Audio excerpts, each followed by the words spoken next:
I think at this point, thanks, Manuel. And I think at this point we have a quorum. We can get started, Amanda. Yes. I guess we should maybe. Do you want to take attendance for us? Sure. I'll do a roll call for that. So Seth Roy. Here. Michael Aronson. Here. Bobby Bowker is absent. David Chow is currently also absent. Alberto Fernandez. You're muted, Alberto. Here.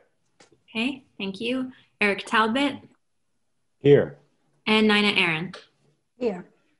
And then we also have Jaime Martinez, Planning Director, Jamie Kane, Planning Department Secretary, Esteban Garcia from Keller and Sessions, and myself, Village Land Use Attorney. Awesome. So I guess the meeting's now in order. We'll get started right off the bat. I guess the first item that we had is adjourned. That was Planning Board 09-2020. That was 70 Croton Avenue. So they're on the agenda as continuing business, but I believe that's adjourned for this meeting.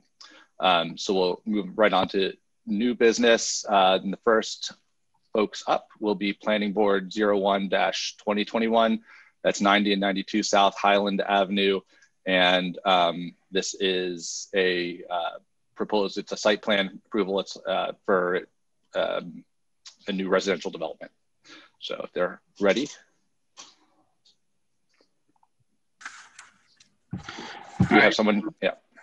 We do. I'm just trying to remember if you could, from the audience, if you could raise your hand if you want to be brought up to speak, if you're the applicant for this application.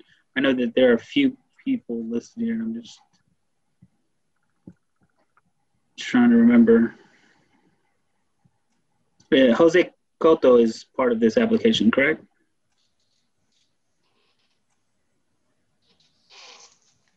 Nora Williams, okay.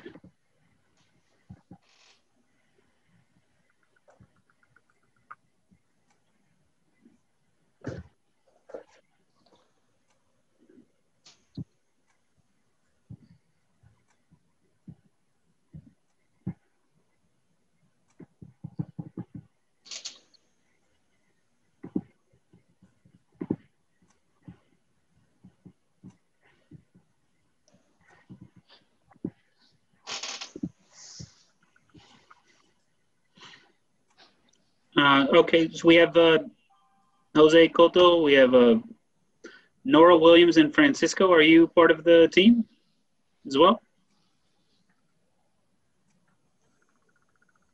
No, I'm not part of the team, but I'm actually, I own the property next to the 9092 South Highland Avenue. Okay. All right, there'll be an opportunity to speak on the application after the applicant. So, thank you.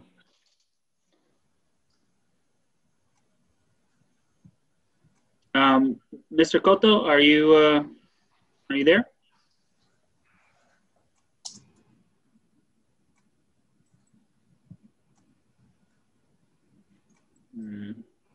Okay. Let's see, he's on mute. Yeah. I'm the attorney for 2 Sherman Place. All right. I got the wrong attorney. All right. I apologize. I'm trying to remember. I'm not finding the actual applicant that I'm looking for here. Is there no one? Yeah, Amanda or Jamie, do you see any names on the list that Um, some difficult? So Howard Milbert is the owner, and Stephen Jones, I guess, filed the application. Yeah, I'm looking. I see a MC Jones, but I don't see Stephen Jones here. I see Archie Hess has raised their hand. All right.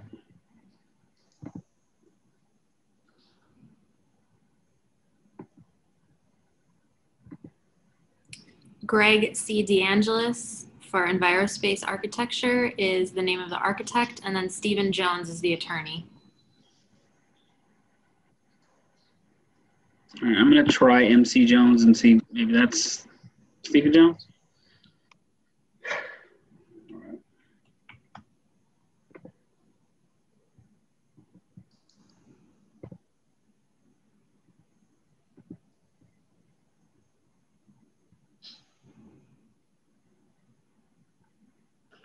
So Archie Hess is actually David Chow, so we have him. MC Jones, is this Stephen Jones? No, it's not. This is Michael Jones. I'm representing Con Ed for the last item on the agenda, and I was just logging in to make sure I could get into the meeting, so I'm actually going to leave until later. So okay. Thank you. Great. All right, so it doesn't seem like anybody who's here for this application is raising their hand. I would recommend that we sort of move on to the next application and have to come back to this one until we figure out what's going on. Okay, that's fine. So we'll hold off on 90 and 92 South Highland. We'll move on to the next item on the agenda, which is Planning Board 02-2021. That's 9 Scarborough. And this is an application for an excavation and fill permit to fill in a pool. So do we have someone here to present for that project? If you are here for the project, can you please raise your hand?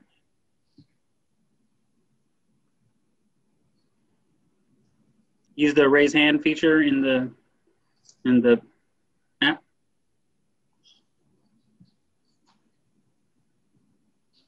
There we go. Somebody has raised their hand. It should be the Van Tassels are the owners. And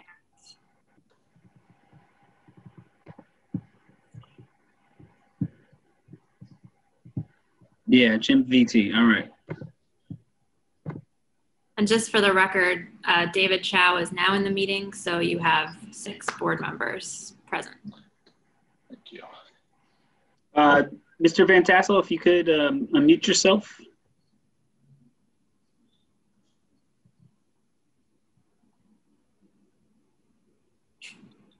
Jim VT.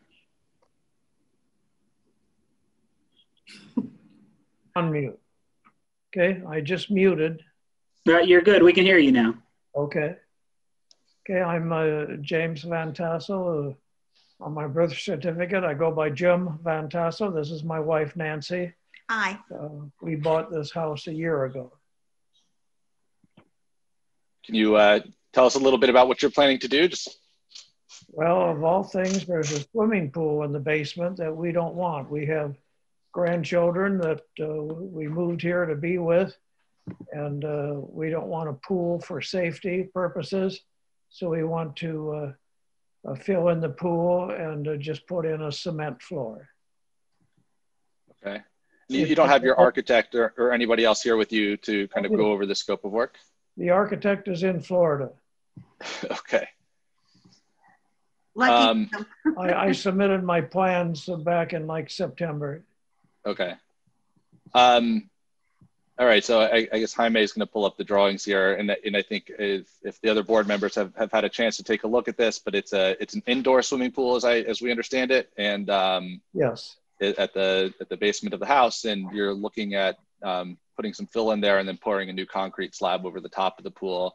Now this is enclosed already. It's inside the building. We have a Jeff Bassett here that has raised their hand. Yes, he's Jeff. my contractor. Okay, Jeff. He's my contractor. I asked him to be here at the meeting. Okay, all right. You've been promoted as panelist. So we have the drawings here. I guess since your architect isn't here, do you want me to go through the drawings for you, sir? Okay, is all we're doing is filling in the pool and then putting a cement slab over the top of it. And it's already enclosed inside a building. Okay. Jaime, do we want to maybe the contractor could walk through just some of the technical aspects of the filling in, especially I know there's a pump or a sump, some sort of a drainage system I think that they're proposing at the bottom of the pool. Correct. Yeah. If you could I have promoted the contractor to panelist. So if you want to speak now, sir. Jeff, are you there? Mr. Bassett, you have to unmute yourself. Okay, can you hear me? Yes. Yep. Okay. Yeah, so he has an existing pool. It's about 8 feet deep. The existing footprint of the building, everything's remaining the same. So basically, per the plans, the pool structure is getting filled in with we're basically backfilling with gravel, coming up in 12-inch lifts, compacting. In the middle, on the plans, you'll see there's a kind of like in the middle, there's a round dry well that's going to have a sump pump. So any obviously any groundwater, any residual water that's from the pool filling is going to go run into the dry well, and then I believe the architect is proposing running a drain from that sump pump out to there's a sewer easement on Mr. Van Tassel's property. So basically the pool's getting filled in with gravel. It's about 175 yards of gravel. And basically we're filling in the pool, we're pouring a concrete slab, and he's putting in a half bathroom, and then dividing the room into a like an art studio, and then most of the room will be like a big family room. Are there any details in terms of how that drainage is being where it's draining to? You mentioned a sewage easement or something. The architect was still working on exactly where that's going to be drawn out to. They were working on that detail for our last conversation. I know Keller Sessions had taken a quick look at this. I don't know if this would be a good time just to get your comments on the record here regarding just the drainage here, so we can kind of be clear about what we're looking at.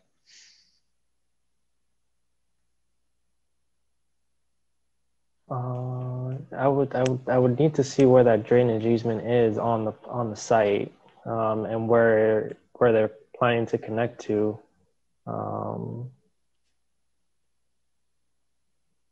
And then also, is the dry well, is it, I also need to see a detail of the dry well as well, and how the, I guess the connection happens to whatever pipe he is connecting to. Okay. Yeah, I mean, we have, I think the scope is pretty straightforward. I am kind of concerned about just understanding how this drainage works before we kind of, from my perspective, are there any kind of thoughts on this from the rest of the board? Well, I was told by the architect that they would run the pipe out through the existing doors. The storm sewer system runs down my driveway, and so they were going to connect it into the storm sewer system. There's de minimis water here, and we're not creating, it's not like we're putting in a concrete pad that's going to create a lot of storm water. It's just a little bit of water wells up from down below, and so they're going to pump it into the storm sewer system. Okay. Members of the board, any kind of questions or thoughts here? Could we see the pictures? I mean, I think it feels pretty straightforward to me, except for the Esteban's question about where the drainage easement would connect. But I'm just curious if we have some pictures that maybe put it in context as well.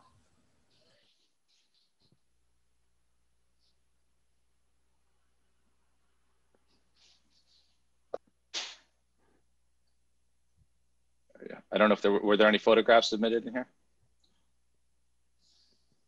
There were, if you could just give me a moment, I apologize. No worries. Yes, I was asked to submit several photos of the existing pool, which I did. There we go. That's the existing pool.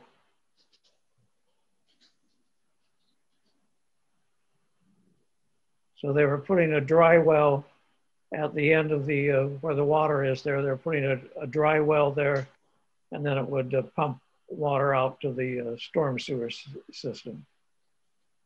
So you would be bringing down all of this concrete to grade level, is that correct? No, it's going to be filled with gravel.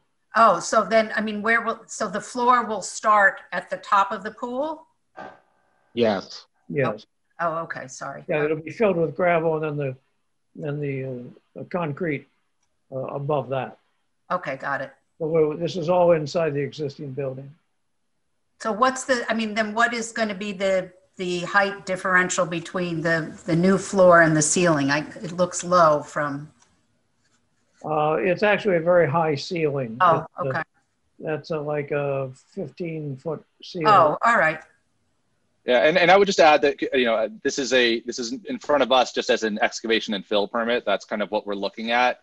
And so I mean, from my perspective, the only kind of concern I have is the one.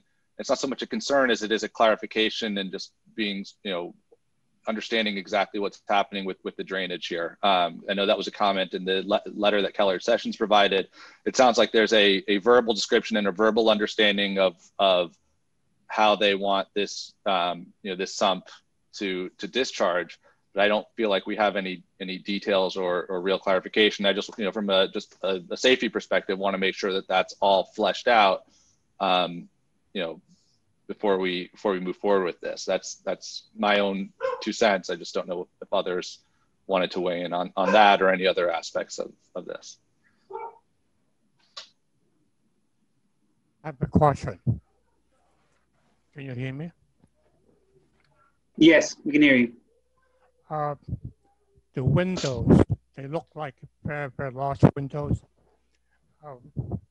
And in this first pretty good sized space, is this space heated in the winter time?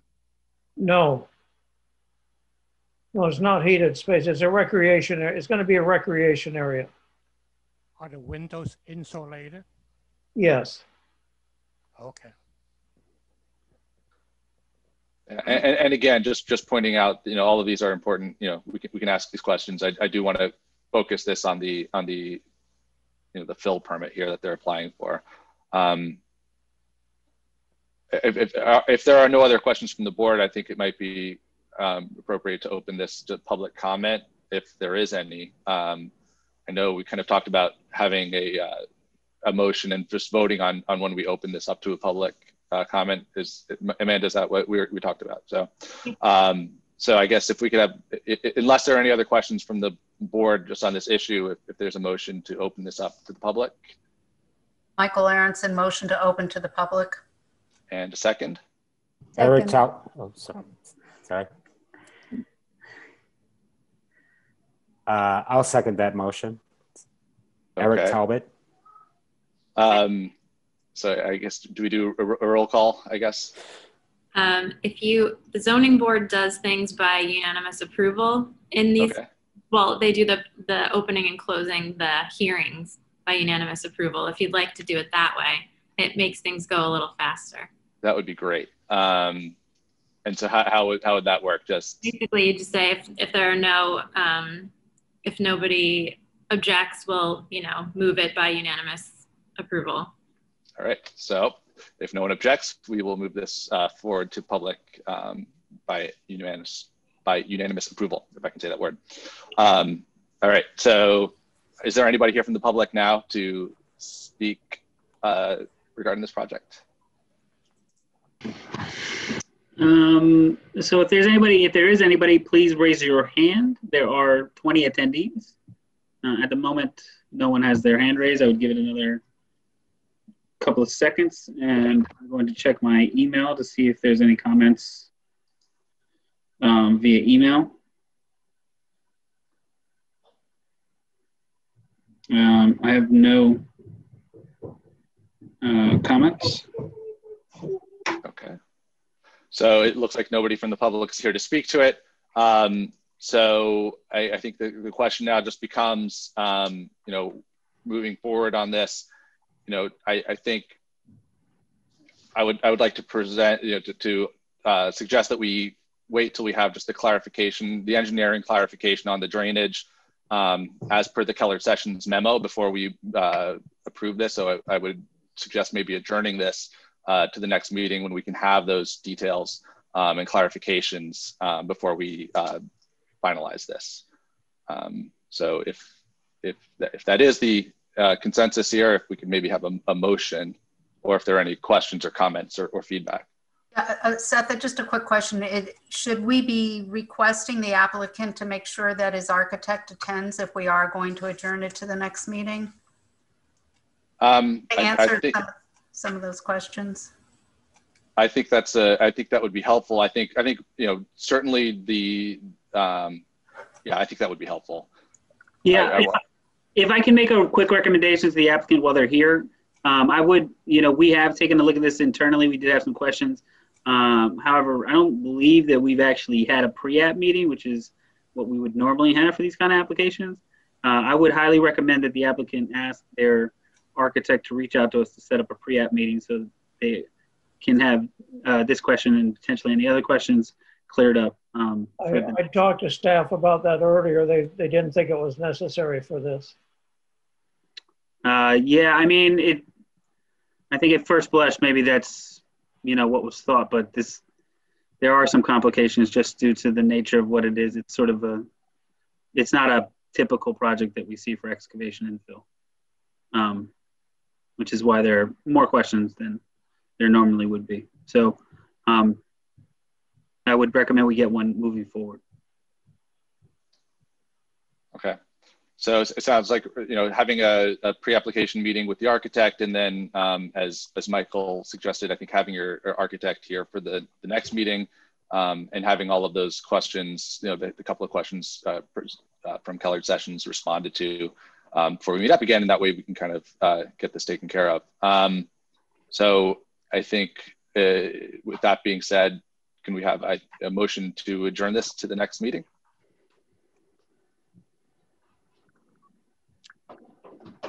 Michael Aronson, motion to adjourn to the next meeting.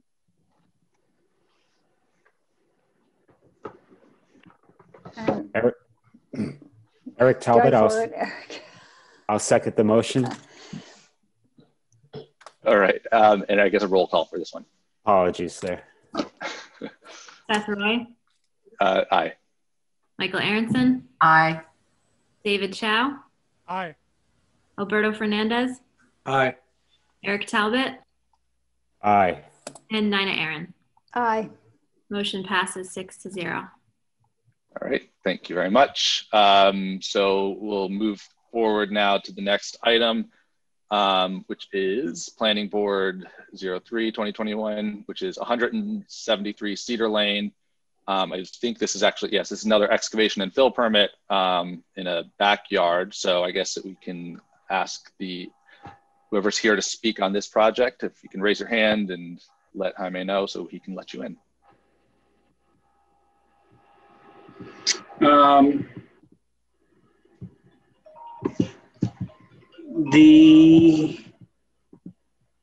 This application was actually adjourned. Correct. This one was adjourned?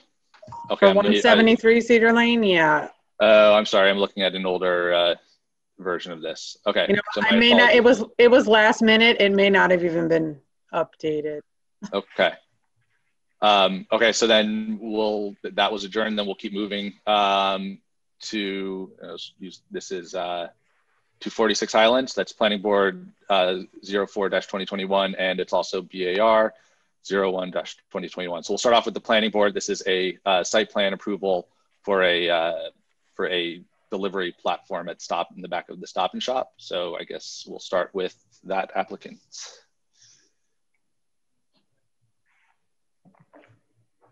So we have a few people raising their hands.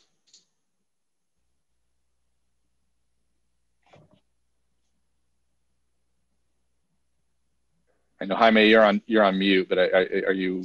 You'll. Hold on a second. I apologize. I just got a call from one of the other applicants. So I have added Jerry Tortorella. Jerry, you are a panelist now, and you should be able to speak. I'm here. Thank you. All right. And Jerry, can you tell me who else on your team? I have a Linda Fadul here and a Mike Fowler. They're part of your team? Lydia Fadul and Michael Fowler, correct. Yeah. Okay. Thanks, Jaime. So you guys want to go ahead? Just want to make sure that Mike and Lydia are on.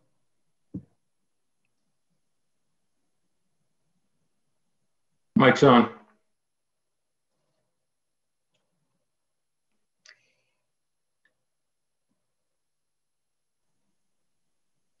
And Jaime, have you found Lydia? Yes, she's been added.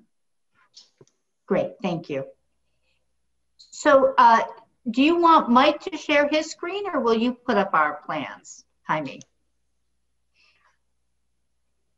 Yes, I will. I'll put it up. I apologize. I'm just trying to deal with the other applicant who was having difficulty getting on. So I've been going back over for those. All right, no problem. I'll see you in a minute, Greg. So while Jaime is wrapping that up and putting up our plan, if I can just give you an overview of the application. My name is Jerry Tortorella. I'm with the law firm of Hockerman, Tortorella, and Wexstein, and we're counsel for Stop and Shop. And Stop and Shop is in the Arcadian Shopping Center. This substantial reconstruction of that store occurred back in 2008. It was wrapped up about 2008. And the store has continued to operate since that time. Mike Fowler, who you see on the screen, is with Langen Engineer. He's a senior associate and vice president. And Langen is the civil engineer on the project. And Lydia Fadul is the director of real estate for Stop and Shop and is heading up this project on behalf of Stop and Shop. So what has happened is that Stop and Shop, like many supermarkets, has experienced a surge and an increase in demand for home delivery and home shopping for groceries. And a lot of that was happening pre-pandemic, and of course it is accelerated during the pandemic. And so it has been planning a renovation of this store to modernize the interior of the existing store that was completed back in 2008 to both improve the experience of the in-store shopper as well as to assist in the progress and the development of the home delivery service that it offers. And so the majority of the work that will be done will be interior work, but there are a few things that need to be done on the exterior of the building. That is what brings us this evening for the planning board and the BAR review. And Mike will talk about those shortly, but I just want to summarize that they are really related to and connected with improvements in order to facilitate the loading of the vans, their Sprinter vans or transit vans that will actually do the deliveries for the home delivery for Stop and Shop. The property is in the PC Planned Center zoning district. The exterior improvements, as you'll hear shortly, are really not that significant. We will show you the site plan as well as the elevation so you can see some of the modifications. I do want to emphasize that the truck deliveries that happen to the center occur in the south, I think it's the southeast corner of the building. That will not change. This application has nothing to do with truck deliveries. It is strictly related, the exterior work is related to the loading of the vans for the home delivery services. We did file an application for Board of Architectural Review approval and Planning Board approval. We did have a pre-application meeting with your staff. We have a very limited amount of disturbance on the site, and so that actually is so minor that it does not implicate any requirements to comply with Chapter 277, the Stormwater Management Ordinance. It's a Type 2 action under SECRA, and therefore it's deemed to comply with the local waterfront revitalization plan. So we really have a very tailored, limited focus of review this evening. And with that, Mike, I'd like to turn the floor over to you if you just want to describe the site, the exterior site improvements, and then we can also look at the facade improvements. Yes, could I, Jaime, could I get you to go back to the other plan? It's identical to this one almost. It's from, I believe it's from January 6th. It's Mike, can you just introduce yourself for the record when you come on? Yes, very good. My name is Michael Fowler. I'm with Langen Engineering. I'm the civil engineer on this project and have prepared these plans that were submitted. So you're looking at an overall diagram of the shopping center. South Highland is at the bottom of the plan and Revolutionary Road at the top.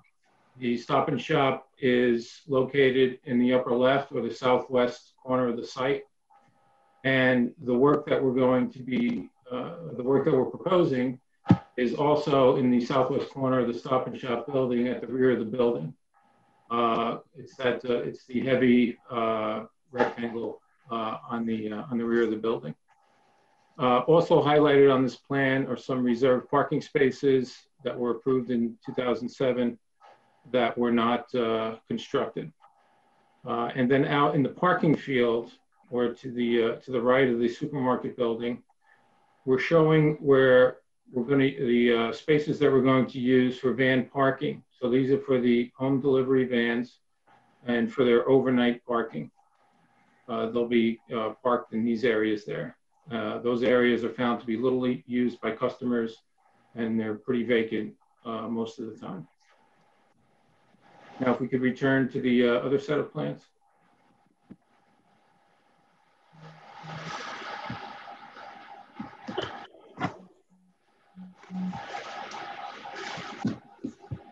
These are the plans, correct?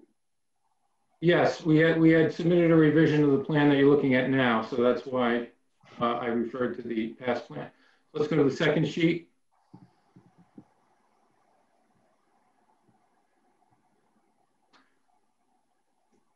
So now this is a blow up of the rear Stop and Shop. That's the southwest corner. Revolutionary Road, although not shown, would be on the left side running up and down on the plan. So this is the rear of the building, and it's showing the platform adjacent to the Stop and Shop building. It's going to be 6 feet wide and 30 feet long with a canopy over it. In front of the platform, we're going to install a 20 by 30 concrete pad for the vans. There'll also be an 8 by 8 overhead door for access into the building. This will be constructed over already impervious area, so there's no increased impervious surface. The drainage patterns will remain the same, so there's no need to modify any of the drainage infrastructure. And there'll be no utility relocations except for 2 electrical cabinets on the back of the building that are associated with the rooftop solar installation. And those will be relocated further to the right along the back of the building. The canopy and the platform meet all setbacks and other zoning requirements. We also submitted a lighting plan. There'll be 4 recessed LED lights on the underside of the canopy. We've done an analysis with those lights. As you can see, those light levels diminish quickly as you move away from the canopy. And the photometrics at the property line are 0. So these new lights do not contribute to light levels at either property line. And then lastly, an architectural plan was submitted, A201.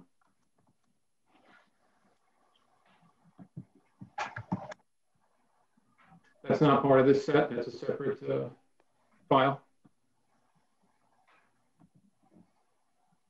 There you go. So this is on top is the elevation existing, showing those cabinets to be relocated.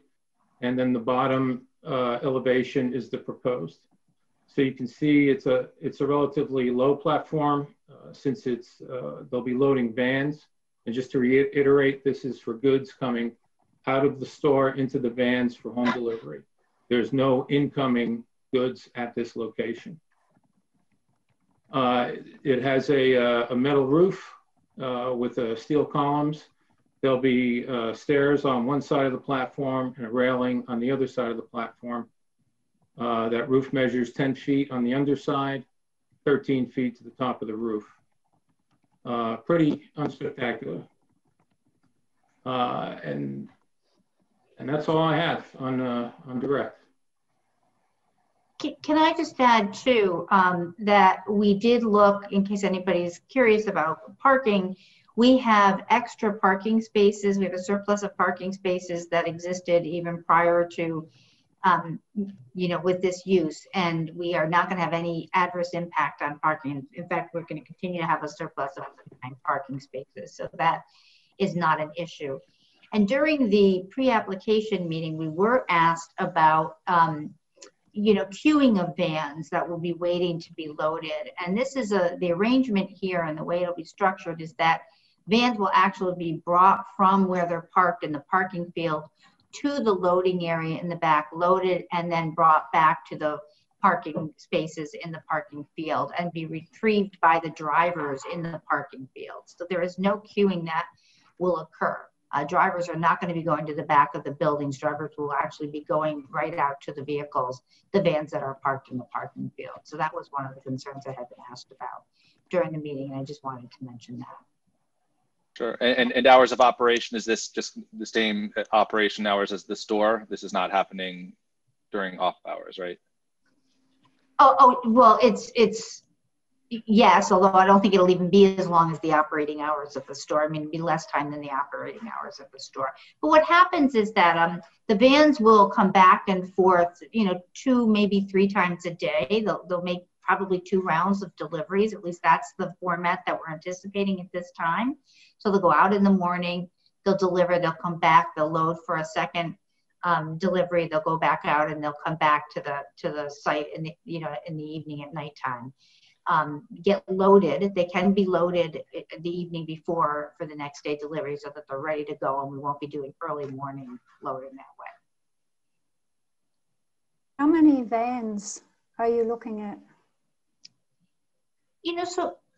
Lydia, I don't know if you want to answer. Sure. Right now we're looking at 10 to 15 vans. It might increase to about 20 or 25 once the project gets up and running and we see how the customers utilize it. It may be slightly increased, but we're anticipating to start with 10 to 15 vans. This is Michael Aronson. Could you go back over the logistics of getting the vans to the delivery station? Are they going to sort of be circumventing the edges of the parking lot to get to the back, or will they? I sort of am wondering, are they going to be taking shortcuts through the parking area where regular customers are getting in and out of their cars and walking to the store? If you could just talk a little bit about the circulation of these vans. Sure, I'll jump on that. So it'll be in a counterclockwise maneuver around the Stop and Shop store. Since they're parked at the far edges of the parking lot, I really don't see them coming up to the front of the store and then turning right to go around the building. Plus, the drivers can be directed to take a certain route. Stop and Shop has control over that. Right, they'll use the outskirts of the parking field to get to the delivery platform. Much the way delivery trucks would access the delivery bays on the far side of the property in the southeast corner. And they'll be gone all day only to return at night. I mean, they'll stop in for an additional delivery or 2, as Jerry mentioned, but then they'll be gone. So during the day when a lot of our customers are there, they will not be there.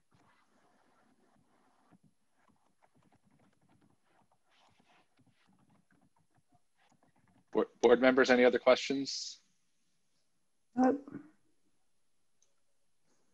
think I guess we can ask to see if there's anybody from. Well, I guess the only other piece, I know that Colored Sessions did issue a memo on this, so I don't know if you want to give us just your any additional thoughts or comments before we go to the public with this?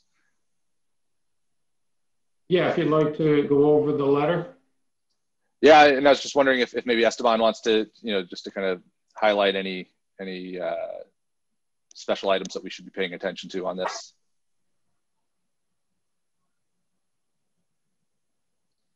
Sorry, I was just pulling up my memo real quick.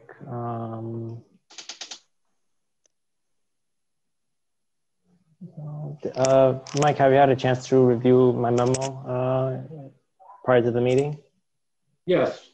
I can address each point if you'd like. Yeah. I think there were no major engineering concerns. I think as long as he can, if Lang can address all our comments on our memo, we should be fine engineering wise. Esteban, just for the general public who might be listening, it might be helpful if you could just kind of quickly hit the sort of the higher points of the memo. Although I'm sure the board has read them and obviously the applicant has read them, it's helpful to have it on the record for the general public who may not have read that prior to this meeting. Okay. So just going over my memo. One of my representatives went out and just surveyed the site, just to take a quick look. He did notice that the location of where the pad is being, I guess, placed was a little uneven. So I don't know if on your details you can show some type of how that's going to be kind of leveled in a way. And then also if there's going to be an expansion joint or joint somewhere where the concrete meets the asphalt to be shown on the plans. I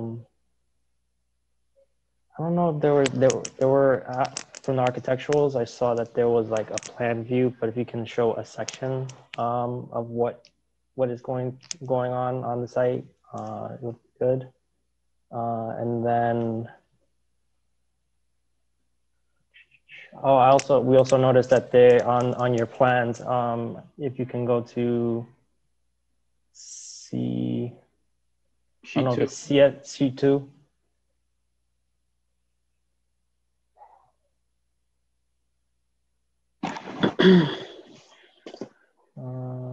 I think it's up. Go up one more. Back again. Right. Yeah, there is an existing manhole that we noticed on the plans. I don't know how this is going to be addressed. I think what we'll wind up doing is we'll just make the concrete pad a little wider. Okay. And that shouldn't conflict with the stairs or anything like that, correct? No. Okay, so I guess a detail, I guess the rebar will have to be, go around it before. And then also we noticed the way the drainage patterns work, there is an existing drain, I guess a little bit left of the page going down to the corner on the left side.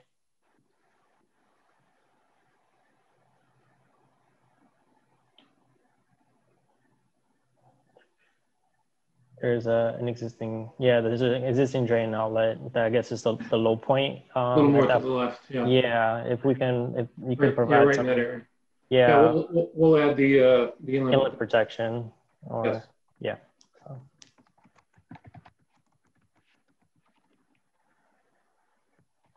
And we'll comply with the other 1, 2, and 3 as well. Okay. All right. Esteban and Amanda, can you weigh in on whether any of these items need to be shown prior to the approval of this, or whether these can be approved as conditions by the board today? You wanna, Esteban, say what you think first? I think if we get some updated plans showing all our comments being addressed, I think it could be approved conditionally pending those revised plans being submitted. I agree. I think that this can be approved conditional upon submitting those revised plans. Great. All right, thanks, Esteban. So I guess at this point, it would be appropriate to open this up to the public. So if we could have a motion from the board to open this up to public comment. Michael Aronson, motion to open up for public comment. And a second. Nina Aaron, second. All right, and without objection, we'll consider this unanimously approved, and we'll see if there's anybody here from the public to speak to this application. I don't know if you're in the waiting room right now and you're here to speak to this, if you could raise your hand, and Jaime, I don't know if anybody's reached out to you on this or. No emails, and there is no one with their hand raised. Okay. Giving it a pregnant pause right now, just waiting to make sure. If there's nobody here from the public to speak to it, we can go back and I think it's time, unless any other board members have anything else they want to say on this before we have a motion on it.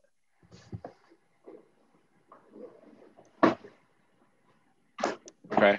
I think given everything that we've heard from the applicant and from Esteban on the planning board, on the site plan approval, do we have a motion to conditionally approve the site plan, conditional upon satisfying the Keller Sessions comments?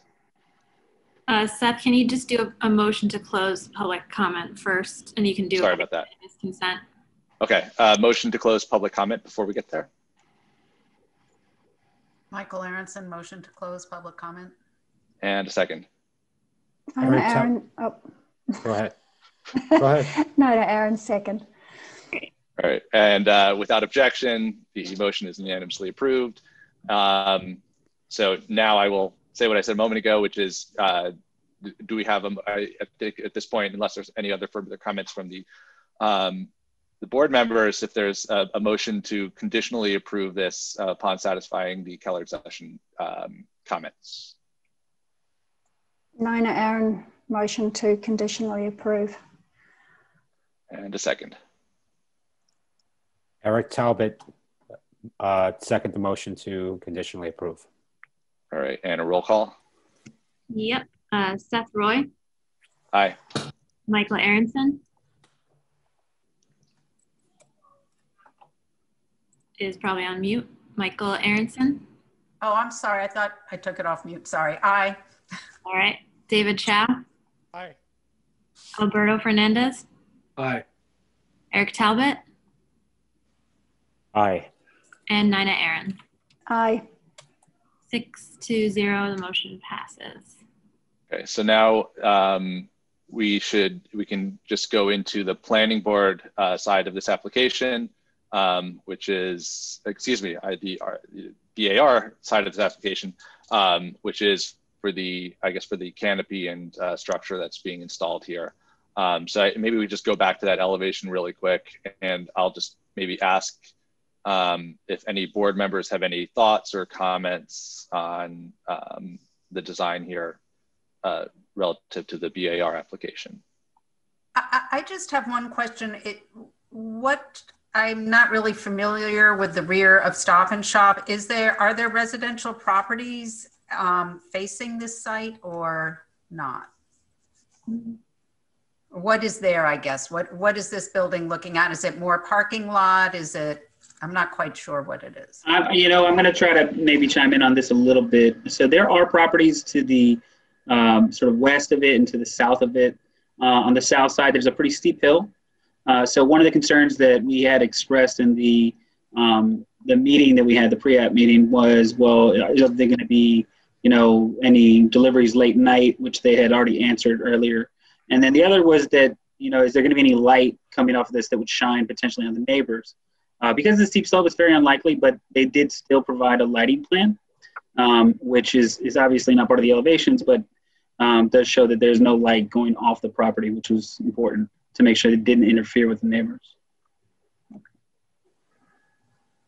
I have a question just about the cantilever on the roof structure. I don't know if there's a reflected ceiling plan or just how large this is. Is this just over the 6-foot loading dock, or does this extend out over the entire concrete deck? No, it's the same dimension as the platform, 6 by 30. And just kind of in terms of, I don't know if we have any photographs of the back of that area, just so we can kind of understand, is this is all, I'm assuming it's like a stucco facade here? It's a painted block, off-white. Painted block, okay. And the material on the canopy is going to be just in aluminum, or what is the material that you're proposing there? I didn't see that. Yeah, the canopy that's a metal roof. Okay. And the fascia, the soffit or around it is metal? Yes. Standing seam metal roof. All right. Other board member comments or questions? I have a question.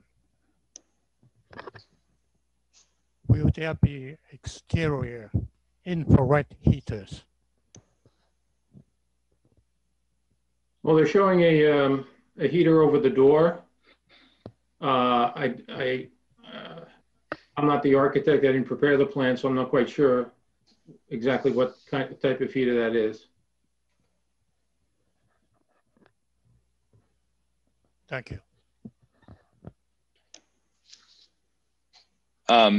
Yeah, and I guess just, this is it's a line drawing. We sometimes have a little bit more information just materially in terms of what this is looking like, but I also kind of acknowledge that this isn't in the back of this storefront with the painted block. So I don't know, if there are any other, again, looking to the board, any other kind of questions regarding, from a architectural review perspective, any thoughts or comments on that? This is Eric Talbot. I have a question about the material, about the standing seam roof. Is there a planned color for that, and will it be compatible with the look of the existing building?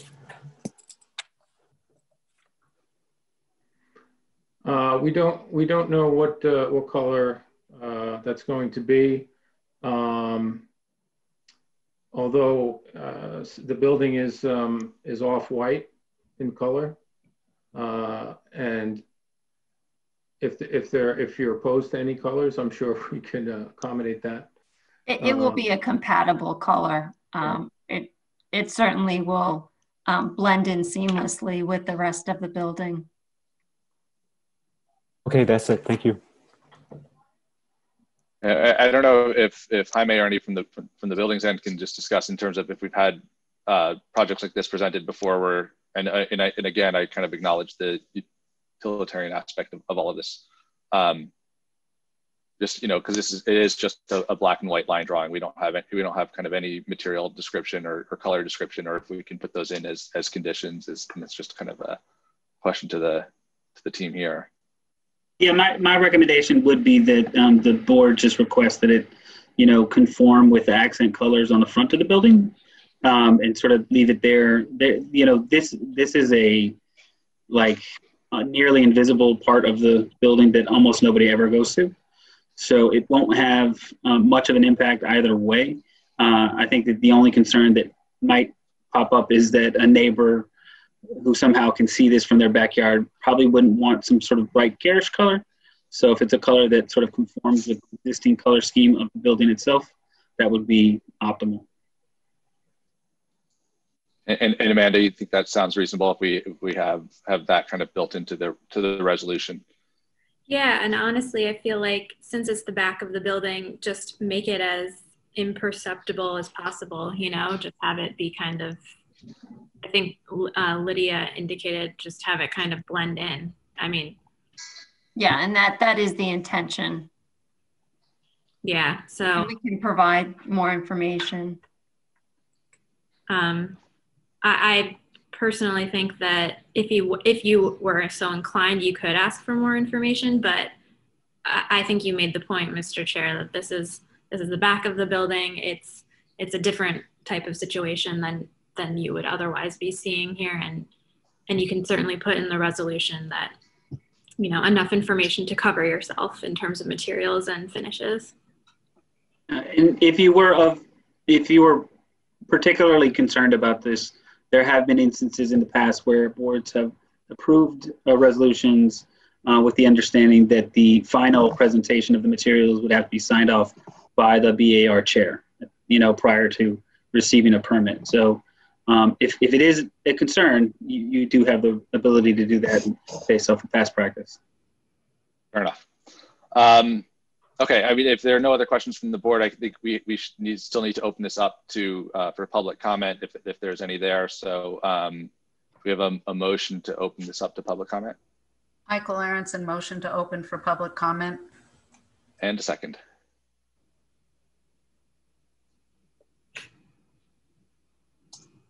Nina Aaron, second. All right, and without objection, the motion is unanimously approved. And do we have anybody, Jaime, to speak here from the public?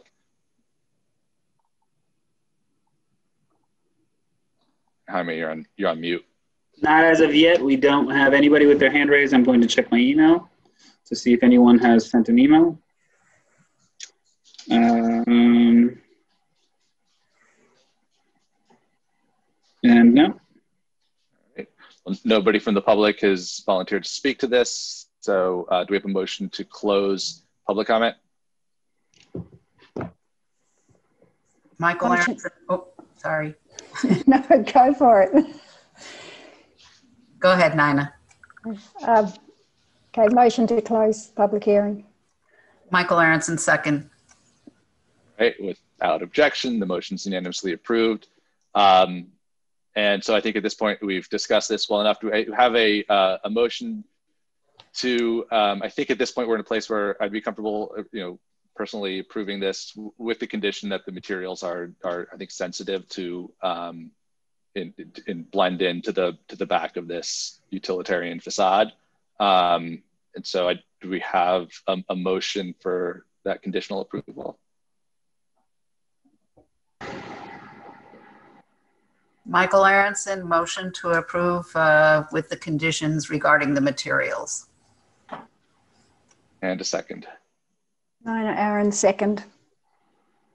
And a roll call. Great. Seth Roy. Aye. Michael Aronson. Aye. David Chow. Aye. Alberto Fernandez. Aye. Eric Talbot. Aye. And Nina Aaron. Aye. Motion passes 6-0. Good. All right. May I ask a question just for clarification? On the comment about the materials, my sense is that it was the colors that we were really talking about more than the materials, because the materials are disclosed on the partial elevation. Is that correct? Yes, it's correct. The colors to blend in.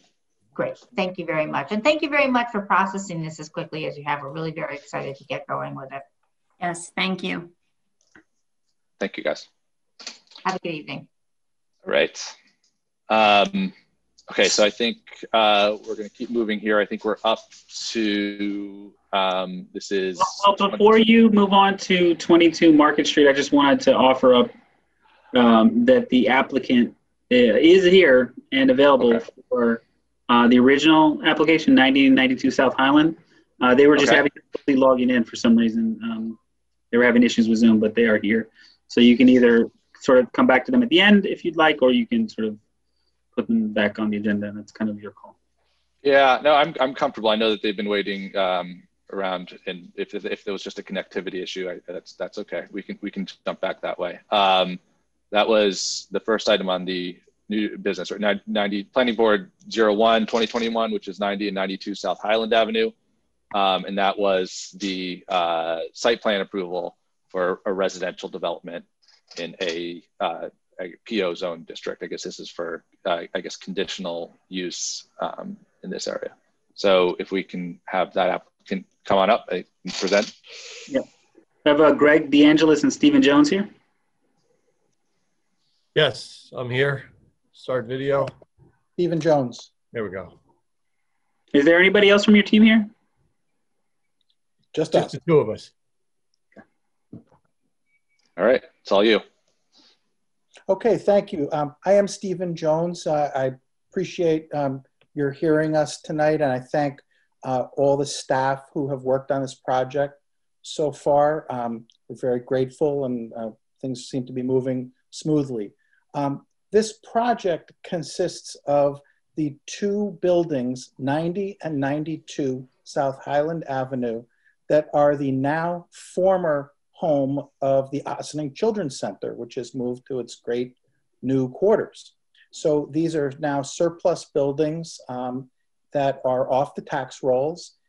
Our group is in contract for their purchase contingent on the approvals of this board and the Zoning Board of Appeals for conversion to housing.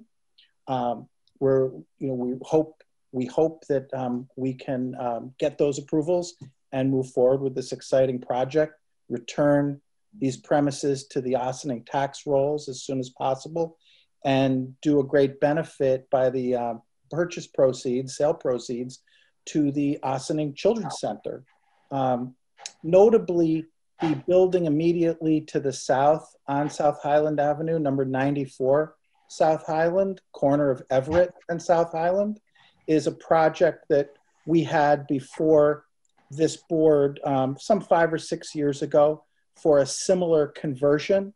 It, at that time, was being operated as a single room occupancy, was behind in the taxes, and the same team, including architect Greg DeAngelis, who I will introduce now to discuss why we're before you.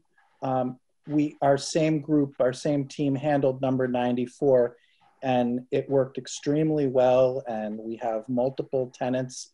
All the original tenants are still there, which I hope is a credit to my family as landlords, and we hope to make similar improvements in these existing OCC properties as soon as we possibly can, subject, of course, to your approvals.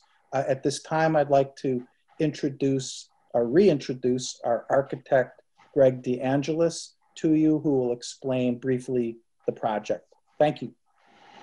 Thank you, Steve, and thank you, members of the board. Just briefly, Jaime mentioned we're here for site plan approval, right? Also, conditional use permit, since these are proposed residences in the PO district. I believe we need the planning board to declare themselves lead agency for this. And as far as we understand, it's an unlisted action, and there are some zoning variances that will be required.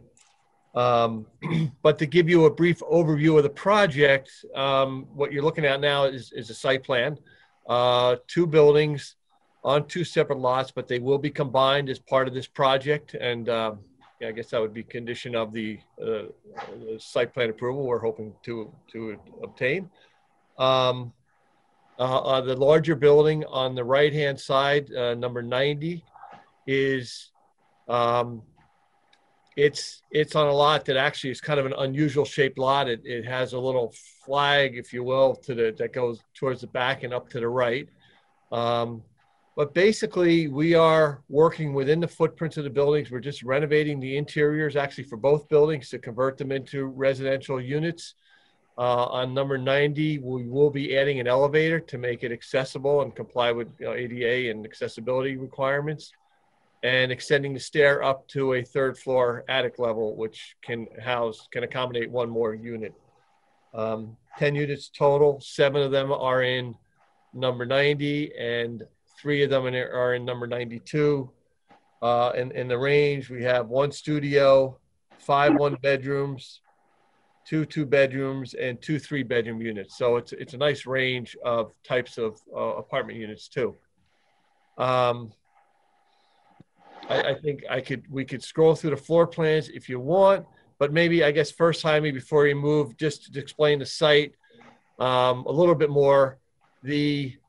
There's a shared driveway between, on the right-hand side of number 90 and between and 86 on the right, the neighbor's property, that goes back, and there's a little piece on the end of it that accommodates 3 parking spaces. So that's in our count. We're not doing anything with the back part of the lot, not proposing to do anything with the back part of the lot.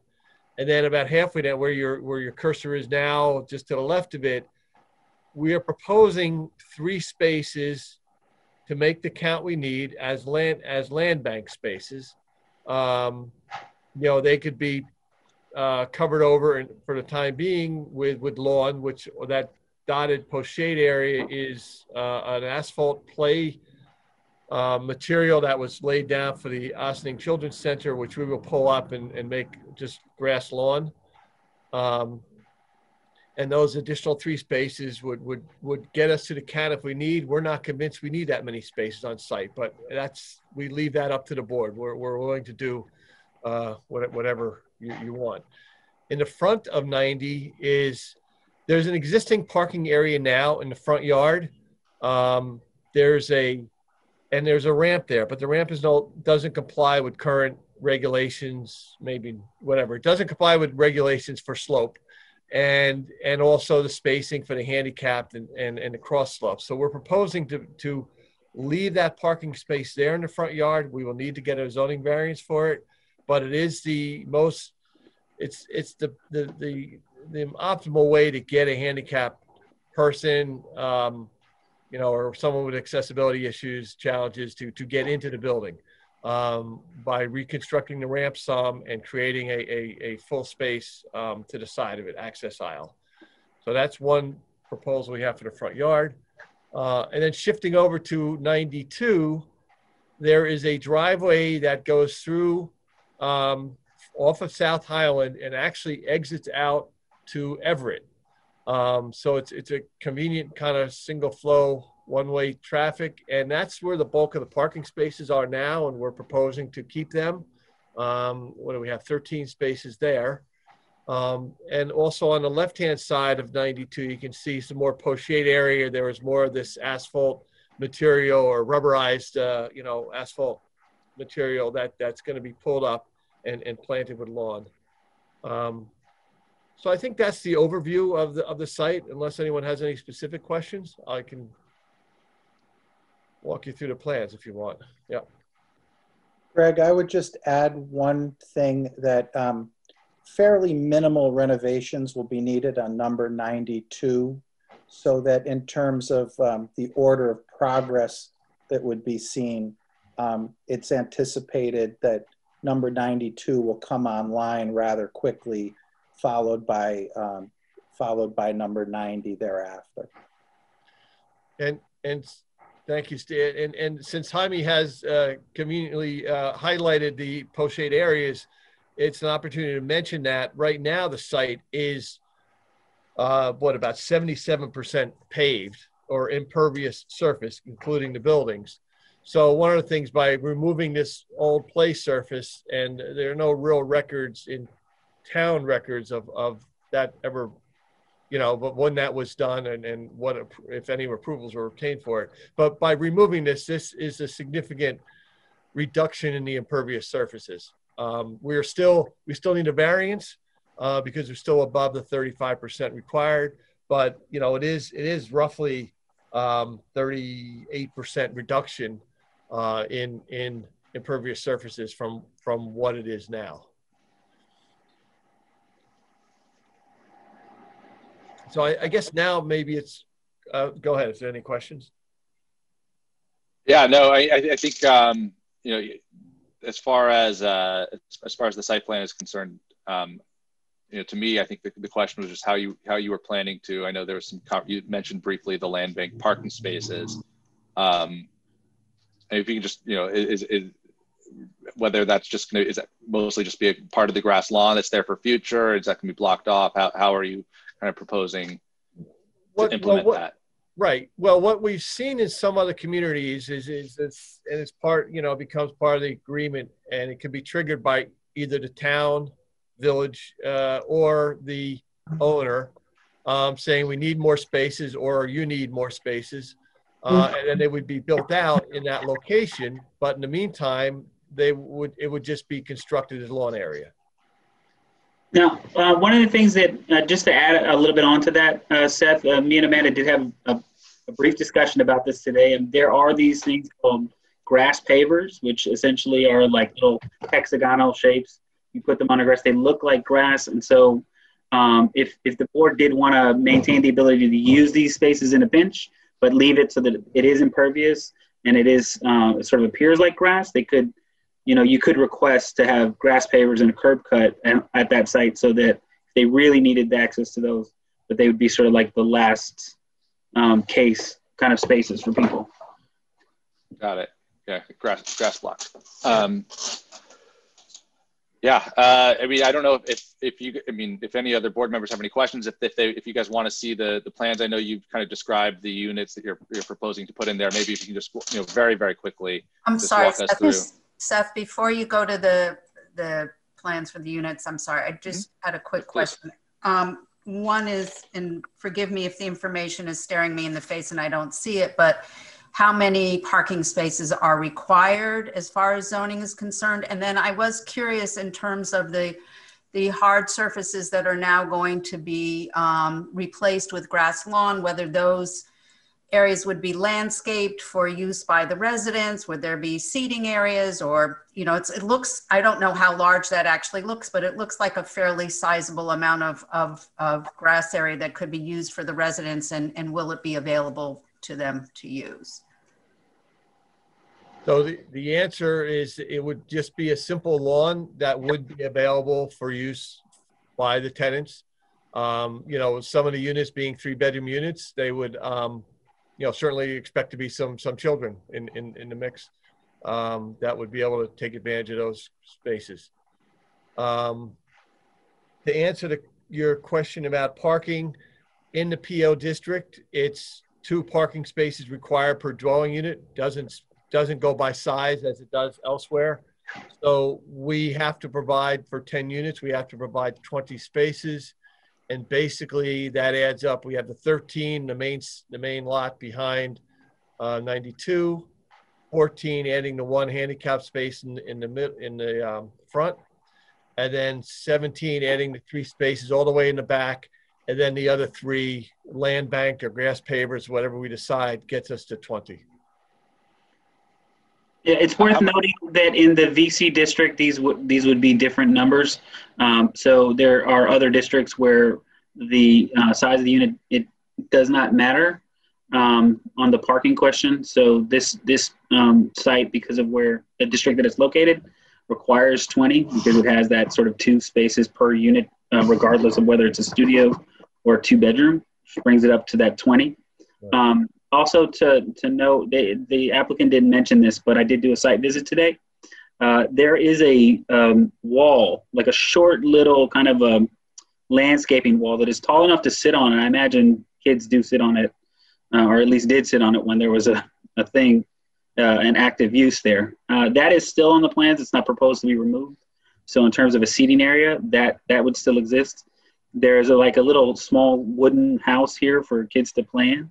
And there's also a tent, which is not shown here, but that tent could fit some seating under it for the people who live there as well.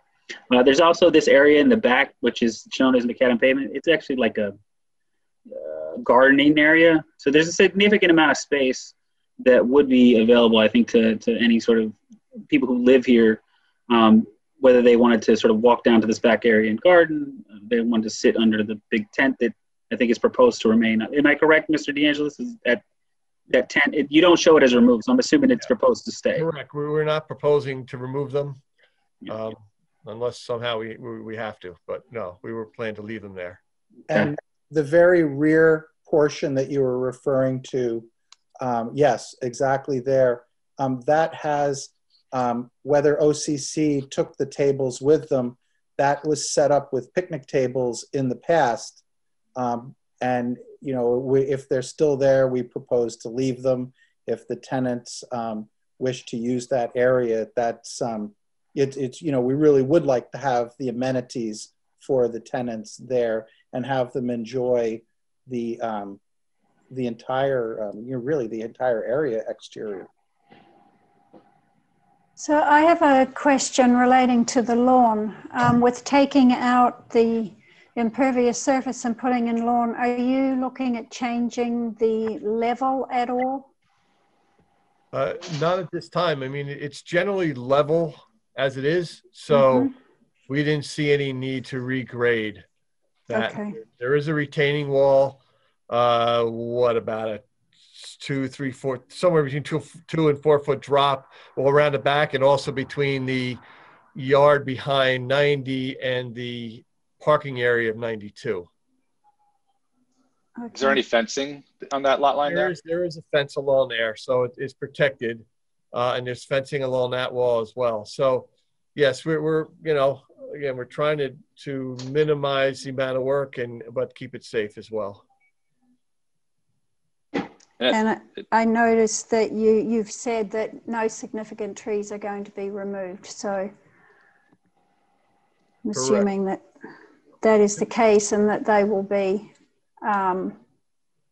So it is worth noting that this site here where the land bank spaces are proposed, there is a small tree. It's probably, I want to say that the is like a 3 or 4 inch in diameter tree. It's a pretty small, fairly new tree.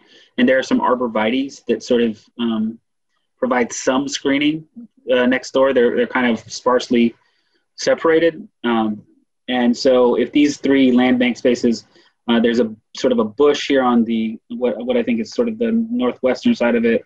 There's a small tree, that 3 or 4 inch caliper tree. And then there's this arborvitae that sort of touches on the edge of it. So those trees may be in some way impacted if you were to use that as a land bank space. Is that land bank located, are those spaces located because of a setback from the property line? Is that how they landed right there? Or? It was also partly the grading, because the grading does shift a little bit there as you go down further down the driveway. So that was a place where it was generally the most level was most in line with the driveway surface as well. And then I was just wondering what the space between the, you know, the proposed grass area. Actually, I used to know the site well. My son went to daycare here for a long time. It's been a long time. What that space is between the old playground and the building, is that paved there? That's where the playhouse is and I guess the you know, I looked at it today. It did look like most of it is this rubberized play surface, the entire back. Right. So we were proposing to leave some of that because it, you know, could be convenient. People want to just sit outside at a table or something. So you would cut it out, but leave the existing surface there in those couple of areas. Right behind the building in those areas. Yes. So I'm assuming that's calculated as part of the impervious correct area in your plans. Okay. Correct. We're only the area that's kind of outlined and dashed and post-shade with the dots is all that we're calculating as additional pervious surfaces. Got it. If I could ask a question of the applicant, I know you had mentioned that you viewed this as an unlisted action, but considering that a lot of the improvements here are to the interiors of the building and a lot of minor improvements are happening on to the exteriors, I was just curious if you had found any type 2 actions to be relevant. We did not, when we looked at it, that nothing that jumped out at us, but. You know, I would note that if this is deemed an unlisted action, it has implications to send it to the EAC. It has, you know, other implications. So it is a consequential decision as to whether to put it in as an unlisted versus a type 2. And I would, you know, urge this board to consider thoughtfully whether or not, you know, it actually is a type 2, because if it is, then it sort of will shift the timeline towards a potential approval for this project at least back a month. The only thing I would ask maybe that the board and the applicant consider is I had considered 617.5 C18 to be relevant in this situation, which is reuse of a residential or commercial structure or of a structure containing mixed residential and commercial uses where the residential or commercial use is a permitted use under the applicable zoning law or ordinance, including permitted by special use permit, which in this case, residential is permitted by special use, and the action does not meet or exceed any of the thresholds in sections 617.4. So unless I'm missing potential thresholds that this project might be missing, perhaps that type 2 section would apply.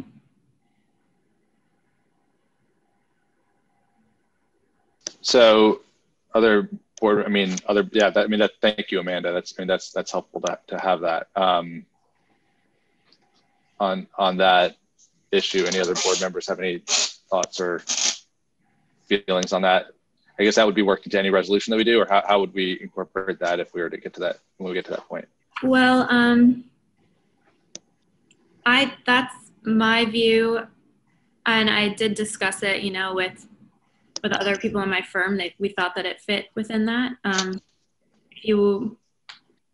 If the applicant has some view on this, I think it would be helpful, or if maybe I don't know if Kellard Sessions even considered whether this is the secret implications of this. I don't think we asked them to, but I think that it fits. But if you wanted to be really cautious, I guess you could vote, you know, on a lead agency to become lead agency tonight. That doesn't commit you to any sort of type 2 or unlisted or not. It just gets the ball rolling in case, you know, you need to take further action on secret. And it gives people like me and the applicant and anyone else time behind the scenes to figure out a little bit more. We would appreciate that. Yeah. Okay. Well, and now that you brought up Kellard Sessions, I know that was also a memo that was done, so it may be a good time to bring Esteban in just with his thoughts and points. We noted that because there's a decrease in impervious surfaces on both sites, that stormwater management was not required. I did comment on the use of the land bank. Pardon me if I'm not familiar with the village code, but Hyman, what is the village rule on land bank? Are they counted towards permanent spaces on the site? So this is the thing. So me and Amanda did have a conversation about this earlier today. I don't believe that there's anything written into the code about land banking. However, if you were to require the applicant to sort of set up the spaces as usable spaces, but with sort of porous, you know, system like a grass paver system, then you might be able to use those as legitimate spaces, but they're just built differently to a different level of use, and they would still be considered spaces. So in that sense, they'd be sort of like land banking light, as they would be theoretically conforming spaces.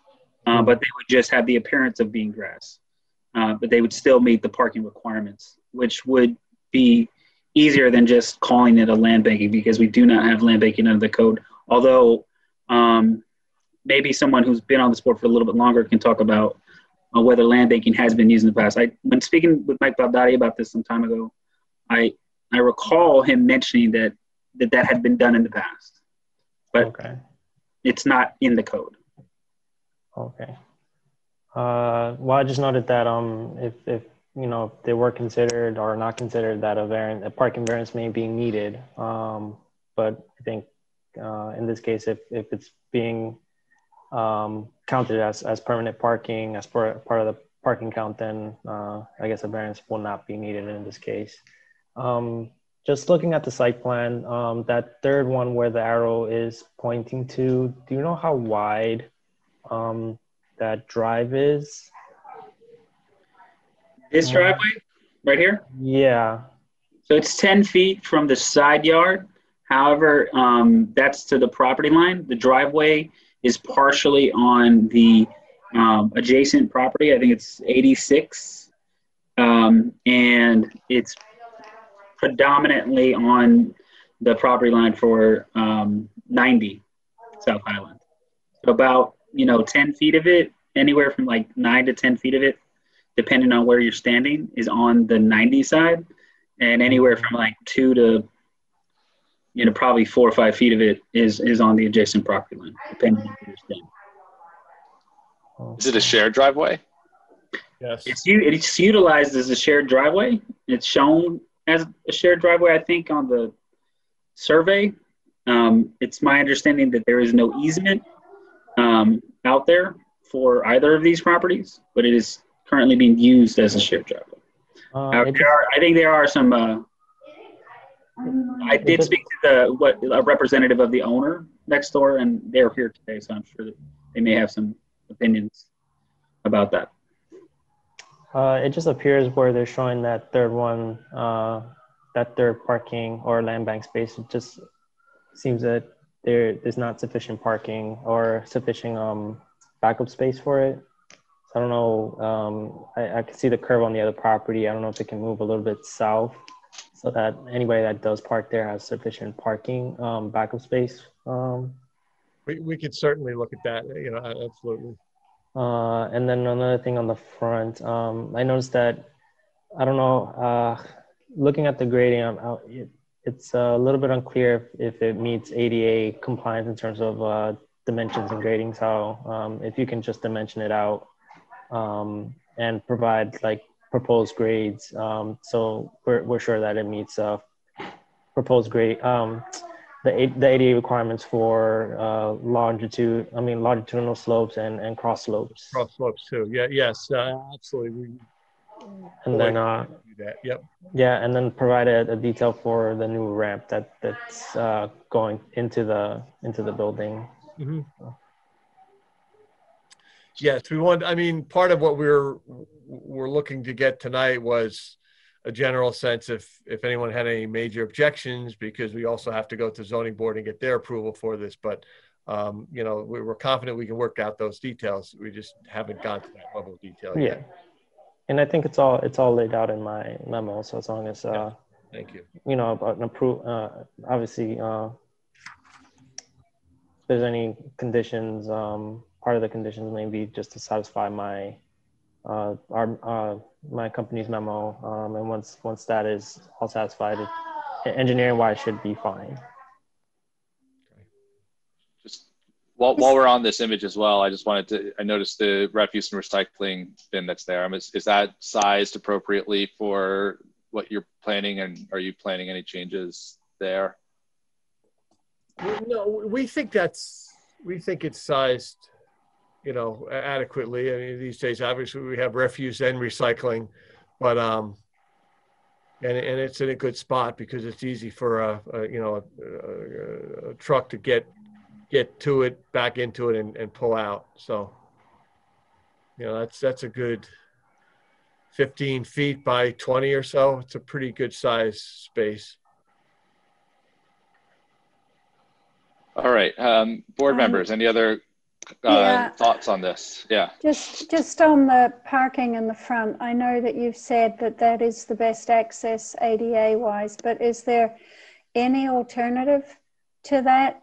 I just, having I know the parking space is already there, but having it in a front yard is not ideal. The other alternative we looked at is behind the building, kind of where it says required side yard. It's just that the grading gets more challenged there. And we have to get headroom. We have to get, not so much headroom, we have to get people, into the back of the building, into an elevator lobby on the back side. It also comes in at the lower level, which, we thought it was more appropriate to be in the primary front door entrance is often what we try to do too. So, that was really the only other alternative we saw. Since 92 doesn't have an elevator and it's only 3 units, it does not need an elevator. We really need the handicap space on the high side of the property, if you will, and near 90, which is the one that would be fully accessible. Could you perhaps use those pavers that Jaime's talking about to make it less straight asphalt in the front where you put that parking space? there may be options that's usually challenging because as we're just talking not only cross slopes, but the surfaces have to be smooth enough and not create tripping hazards. And sometimes those grass pavers or different types of pavers, can be problematic. And there is some kind of pervious asphalt that doesn't always hold up as well. It's okay for No, walking. it doesn't. Agreed. Right? Yeah. So yeah, I would note that there is some screening right now. There's a little, this area around the concrete walk does have sort of some nice, plantings and things of that nature, which do somewhat screen the existing space that's there now. So if you're driving past it, obviously you can't see it, but it's not super noticeable. And if you're coming north, it's much less noticeable. And if I may, the way have arranged it to get a run of ramp is the parking space is now closer to the building. It's a little farther away from the street too. Yeah. Okay. I would note also they still need a variance for this. Yeah. So this is a proposed site, but they would have to get a variance to be able to put this here anyways. Would there be an architectural review aspect of that ramp jutting out into there if that variance were approved, or no? I don't know. I don't think so. It does require a building. Does it require a building permit? I mean, it has to follow ADA codes, right? It has to meet all of the required standards. To be fair, if the parking space in the front yard does get approved by the ZBA, and it does bother you still, as the planning board, you do have the authority to require more screening to, soften any impacts. I believe part of the package before you includes photos from the street facing into number 90. Would it be helpful to display that to the board? Actually, Jaime, just scroll up. Yes, there's a few photos might help. Because it works fairly well at the moment, but of course we'll cooperate with whatever is appropriate. We just do want to honor the ADA most importantly. Yep. Okay, go up another page, Jaime, I think. Yeah. Yeah, this is it right here. It's not unpleasant. Helpful photo. All right, other board members. Yeah, I'm sorry to go back. Can we go back to the site plan? I was a little confused about whether that side yard requirement, is that actually in the driveway where it says required side yard right behind the building? And is that part of the, in the driveway? Required side yard setback for number 90, right from the property line. Oh, okay. Okay. All right. And then the traffic flow is two-way on this driveway as opposed to one-way for 92. Is that correct? Correct. Yes. And I think Esteban asked this earlier, but there's enough turnaround if we do the sort of grass paver parking lot and the additional 3 lots at the back, there's enough room for cars to back in and out of those spaces? Where all the way in the back, you're asking? As well as the 3 proposed land bank or grass paver lots. Yes, I mean, we will double check the aisles and make sure we have enough backup space. I'm looking at it now. Maybe we need a little bit more, but I think, we would want to get Keller and Sessions approval on that, so. Okay, thank you. But I mean, I guess, just on that point, that McAdam parking lot in the back, that's adjacent to your 3 spots all the way at the top of the drawing, a little bit off the screen right now. That's all a contiguous paved surface, right? So it's kind of like part of the shared. It's one open lot, and the way people tend to park there, and it's mostly on the neighbors. We would stripe the 3 spaces in the back on our property. The neighbors tend to park head on facing the back of the building, and there's a garage there. And I think sometimes some of them are park in front of the garage. I don't know what all their arrangements are, but there's really seem to be plenty of space for people to pull in, back up, turn around, and I guess it's actually all the times I've been there, I've never seen anyone actually use that come in or out of the driveway. But I guess where some of this front parking is on 90 side, people can pull over enough if there is an incoming car. But there's no easement, right? There's no, as far as anyone has been able to identify. Yeah, Steve, as far as I know, we haven't seen any easement about that, right? I believe that's true. I know that the adjacent landowner was in, as I believe Mr. Martinez stated, had been in touch with him about that, about the use of that. I don't have an issue with sharing it.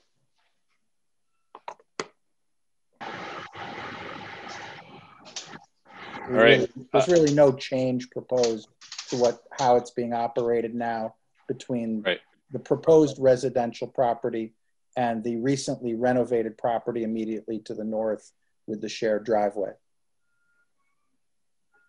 So if this was in one of the other zones where size of apartment makes a difference to the amount of parking, what would it reduce this to? I'm just curious about with doing 2 spaces per, per apartment as opposed to whatever it is for 1 bedrooms and, yeah, I don't have those calculations in front of me. Looks like Jaime's on it though. It does. we do have a few 3-bedroom units. When we looked at it last time, it was slightly less, but let's see. Yeah, I was just curious what it would reduce it to. So I like the land banking idea if it's reasonable.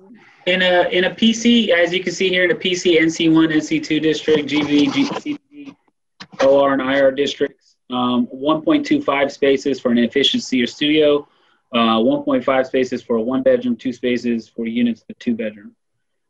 So that's for those districts. If you go to the VC district, right, which is a few blocks away, it's 1 space for an efficiency, 1 space for units of 1-bedroom, 1.5 spaces for units with 2 bedrooms or more. And that's the PWA, that's the planned waterfront districts, the higher density districts. If you go to the T district, I'm looking at the wrong thing, which is adjacent to the property, right? So the S75 T district, PO district, it's just 2. So this is being treated more similar to like the T district, which is the property right now, which is it's right adjacent to, versus the NC2 district or the VC district, which it's a couple blocks away from. Okay. But if I did my math right, when with the first set of parking, I came up with 13 spaces being required. You might be correct. I'm not. I didn't do the math.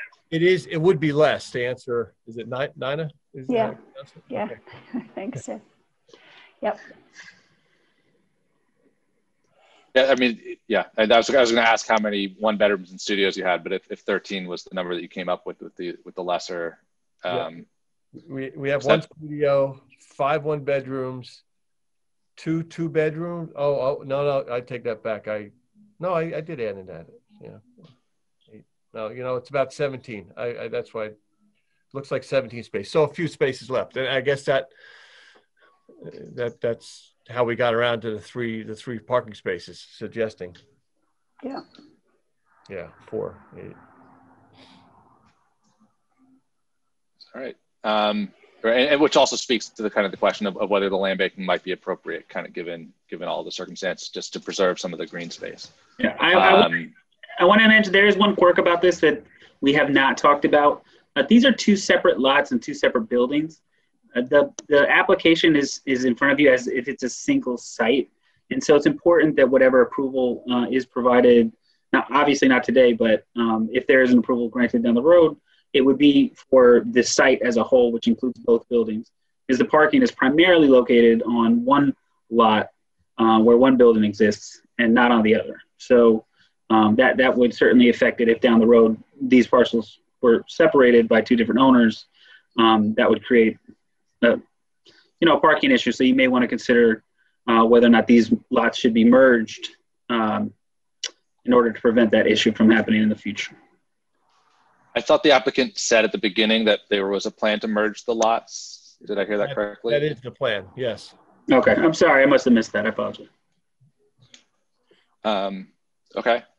Again, and if there's any other comments from the board, I think at this point, we should hear that. Otherwise, we should maybe move towards public comment. I have one question. Mm-hmm. On the site plan, there's a refuge recycling thing in the back. Is that for both buildings? Yes. How would the handicapped tenant from building 90 get to that? They would need to come out the front door of 90 and down the driveway to get to it. Down the driveway between the two buildings.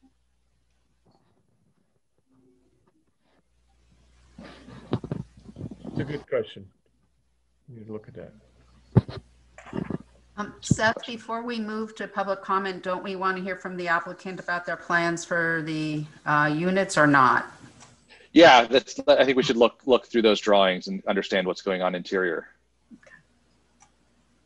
Thanks, Michael. Oh, okay, yeah. I guess, yeah, if you could just scroll down a little more, Jaime. Thank you. So this is the larger, here we go, first floor plan. This is the larger, the building's 92. On the first floor plan, we have 3 units, and then you can see where the elevator is inserted in the middle of the building, so that the building entry from the front down at the bottom of the page provides access into a hallway that gives an entrance to 1A, 1B, and 1C. This is the one floor, I think it's the only floor that has 3 units on it. 1 studio, a 1 bedroom, and a 2 bedroom. And then the stairs, the existing stair would remain where it is.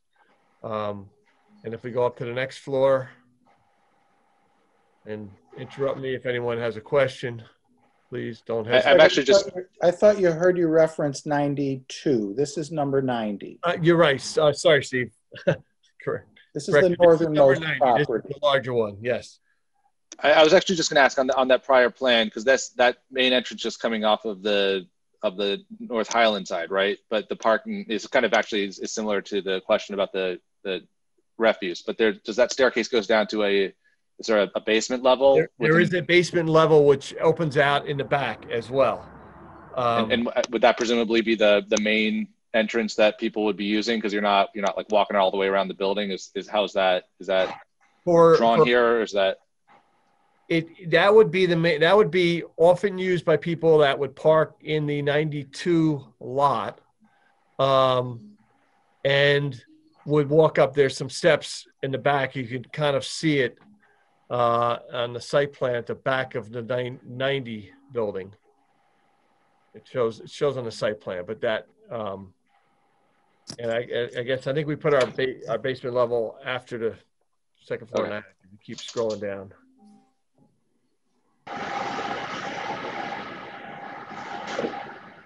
That's the third floor. This third floor. Go down one more. Yeah, here it is. So this is the lower level, and the grade does fall away in the back. So South Highland is on the bottom of the screen, and there's a separate entry to the unit from the back side of the building, and also an alternate entry to the building that gets you into the lobby and the elevator. Or around to the side and up a few steps into the stair if you wanted to take the stairs. And that is one place where we look for the other parking space, but there's a lot going on there, and it didn't make as much sense to us. And again, with the grades, it was challenging. So on this level, the basement level this is a 1-bedroom unit. It's ground level. It's not a basement. It's at this, in in the back of the building. So those windows are full windows on the side for the bedroom and the living areas. And then I guess just to complete this, Jaime, go back, pull the drawings down, and we'll just quickly show the second floor and second floor first. Yeah, so so on the second floor, there's 2 units. The elevator, provides access to a central hallway area, the stair as well. And then there's existing fire escape, which we would propose to leave, and that would provide extra egress out. And then there's 2 1-bedroom units on this floor. They're good sized space. And then the third floor is actually up in what's now the attic space. And by keeping the elevator in the center, towards the center of the building, it was a good central location also for access to all the different levels and apartments. But it also is able to utilize underneath the roof. We're probably going to have a little dormer, but it would be a dormer similar to what you see on the outside of the building, just to capture the overrun of the elevator. And while referring to it as the attic, it appears that in the past, prior to becoming the Children's Center, when these properties were built as residences, that it was in use actually as living space.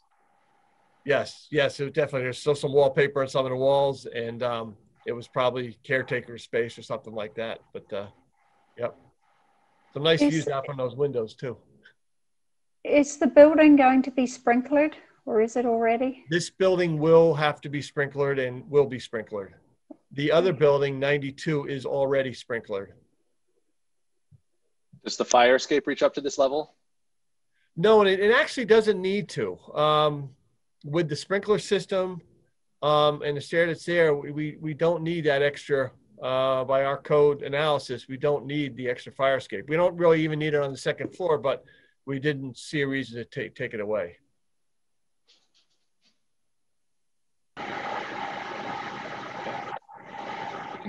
Should we keep going through these drawings? Yeah, I know there's the other building. Right, if you want to go down to the other building, number 92 is smaller. And basically it's just 1 unit per floor. Keep scrolling down, Jaime, if you don't mind. Thank you. So we have the first floor on the left, and that would come off the covered porch into, well, this bedroom there. You'd actually come in from the back side. That's where the parking is anyway. Come up the stairs, and then there's a hallway. We're trying to minimize the amount of alterations to walls, so some of the bathrooms are large, but just to keep the cost efficient as possible. But it's a nice living, dining, kitchen area, 3 bedrooms. So it's a nice size unit, and it's with a big bay window. So nice daylight in there. And similarly on the second floor, it's basically a very similar footprint and configuration. And then the lowest level unit. So these are the 2 3-bedroom units, which are, not often that you're able to provide in housing projects. And then if you scroll up 1 more, Jaime. Go up 1 more. Yeah, there it is. This is the lower level, which is, the ground level, and where most people would enter the building through the stair that gives access to the first and second floors. And this is also, this is a 1-bedroom. And again, because the ground falls away, where that bay window is off to the kitchen, that's all at ground level. So it's nice daylight, and you don't feel like you're that's why we're calling it ground floor. You don't feel like you're in a basement there at all.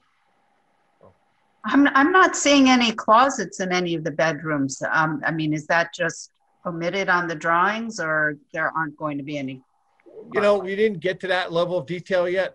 Okay. Frankly, we just wanted to. It's so important as a former New York City apartment dweller. Closets are key. Yes. So that's the quick tour of the 10 units between 90 and 92 South Highland. Thank you. Board members, after having seen that, I know we kind of asked questions as we went. Was there anything else that we wanted to ask the applicant about? I did have one question. I'm sorry, Seth. I've been on the board not that long, and I've you know, a year or two here. I've not seen a project before where we've actually talked about reducing either the livable or habitable space. And I'm just wondering if Amanda or somebody could provide some perspective for us on, you know, how the board in the past, because I haven't experienced, has treated projects where we're actually reducing livable/habitable space. I think what you mean is that they have, well, I'm actually not quite sure what you mean, Michael. Could you clarify? Well, I mean, I know they're seeking a variance for that, but I guess I'm, you know, wondering, obviously I understand the justification for it in terms of, you know, the economics of the building. I don't know. I'm just, for me, it's sort of, have we in the past gone approved projects where we are reducing the habitable or livable floor areas? So it's okay. So I'm with you now. What they're actually seeking a variance for? It's an interesting quirk in the code. There is in the district requirements for the PO district, there is a requirement for any residential use as a specific requirement of residential as a conditional use that they meet, hold on, let me get to it. Where did I go? That they meet a habitable floor area square footage requirement. And then in the bulk requirements for the PO district, they have to then meet a livable floor area requirement. So I don't know if this variance has ever, if anybody has ever had to go for this variance before, but it makes sense to me that they would have to deal with this because there are these stricter, there is the stricter, 800 square foot livable floor area requirement in the bulk requirement table that would also apply to their apartments. So we'll see how the zoning board handles it. But yeah, I don't see any reason why you should hold back here because this is kind of a technical zoning issue. Yeah, I mean it's one of these quirks that's kind of, I don't recall. I mean, we had some issues and another project came before us determining the differences between, you know, habitable and livable, which that's a quirk in the code that we have both of those different descriptions, which I think, I don't remember which is which, but one refers to, you know, all the space in the apartment minus the hallways and bathrooms and, you know, closets and things like that. And the other one refers to everything, which makes it a little quirky. But then this is also a quirk of the PO district, which is a very small district. It's only like 3 or 4 blocks and it's right here. So there just aren't a lot of applications coming forward for this district in general. There was another group that was out there, I think, that was looking to build another unit on their site. And I think they were going to run into the same problem. But I don't know if they ended up actually finalizing their submission. So. Yeah, so yeah, for the record, I think livable includes more than habitable based on our code definition, but I really think that as long as they meet the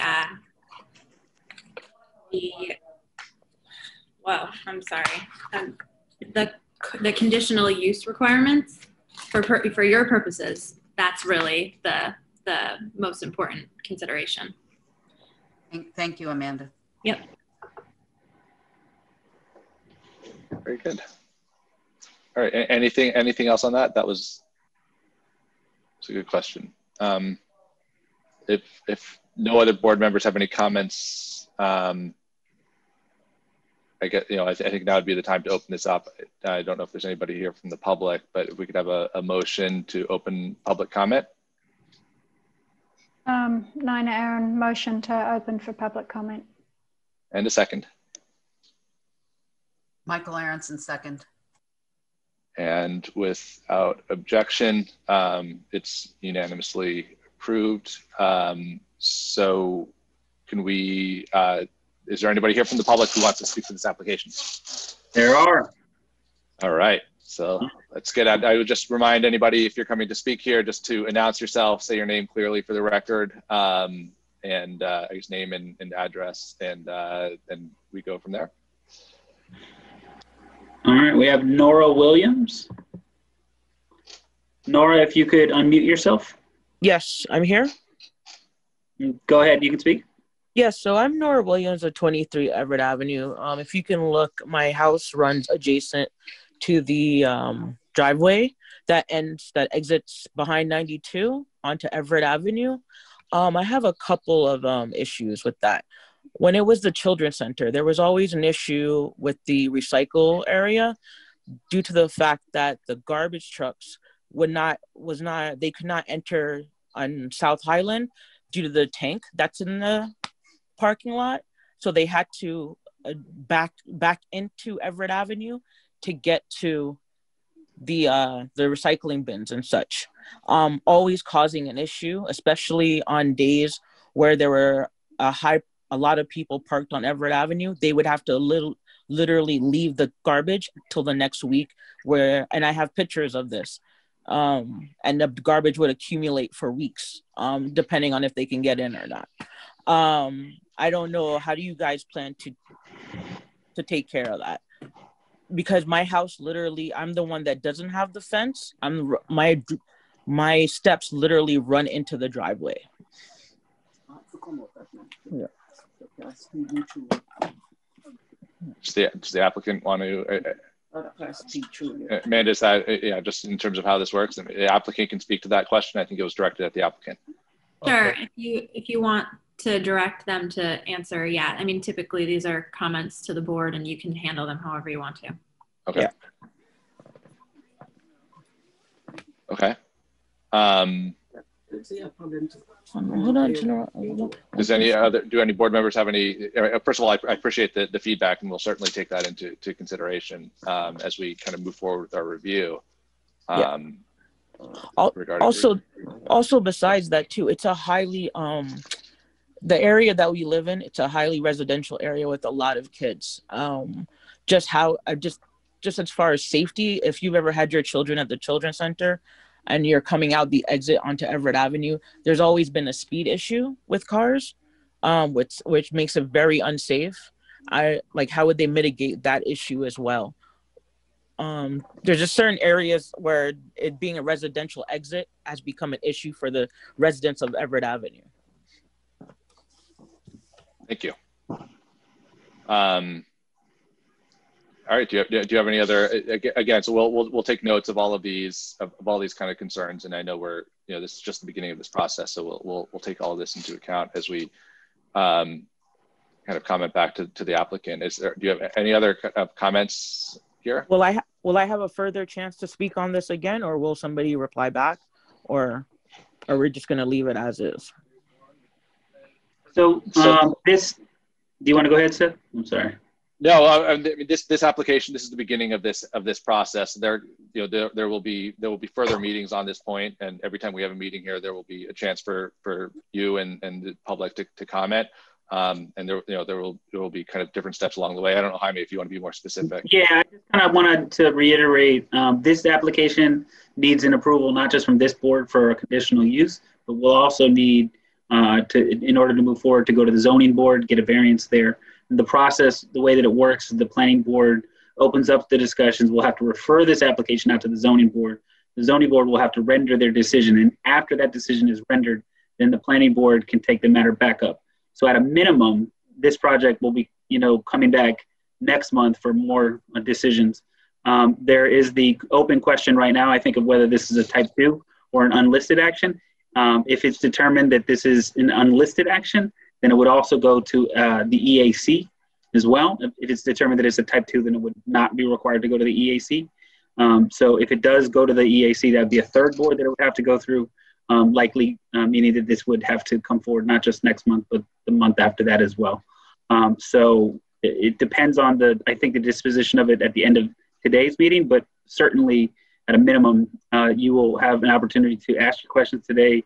The applicant should probably be able to answer some questions today and will be required to provide any answers on the drawings that sort of show what they're doing, which should be available to the public on the agenda for next month's meeting. Okay. Thank you. I'm assuming there's a few other folks who are trying to speak on this, so it'd be good to get to everybody. So I don't know who's next on the list, Jaime? Yeah, so the next person is Francisco. Francisco, if you could unmute yourself. Good evening, everybody. This is Francisco Rios, 25 Everett Avenue. Actually, I got a couple of concerns. One of them, we're looking at the, site plan. If you could make it a little smaller so I can show you what my concerns are, it would be really helpful. Yeah.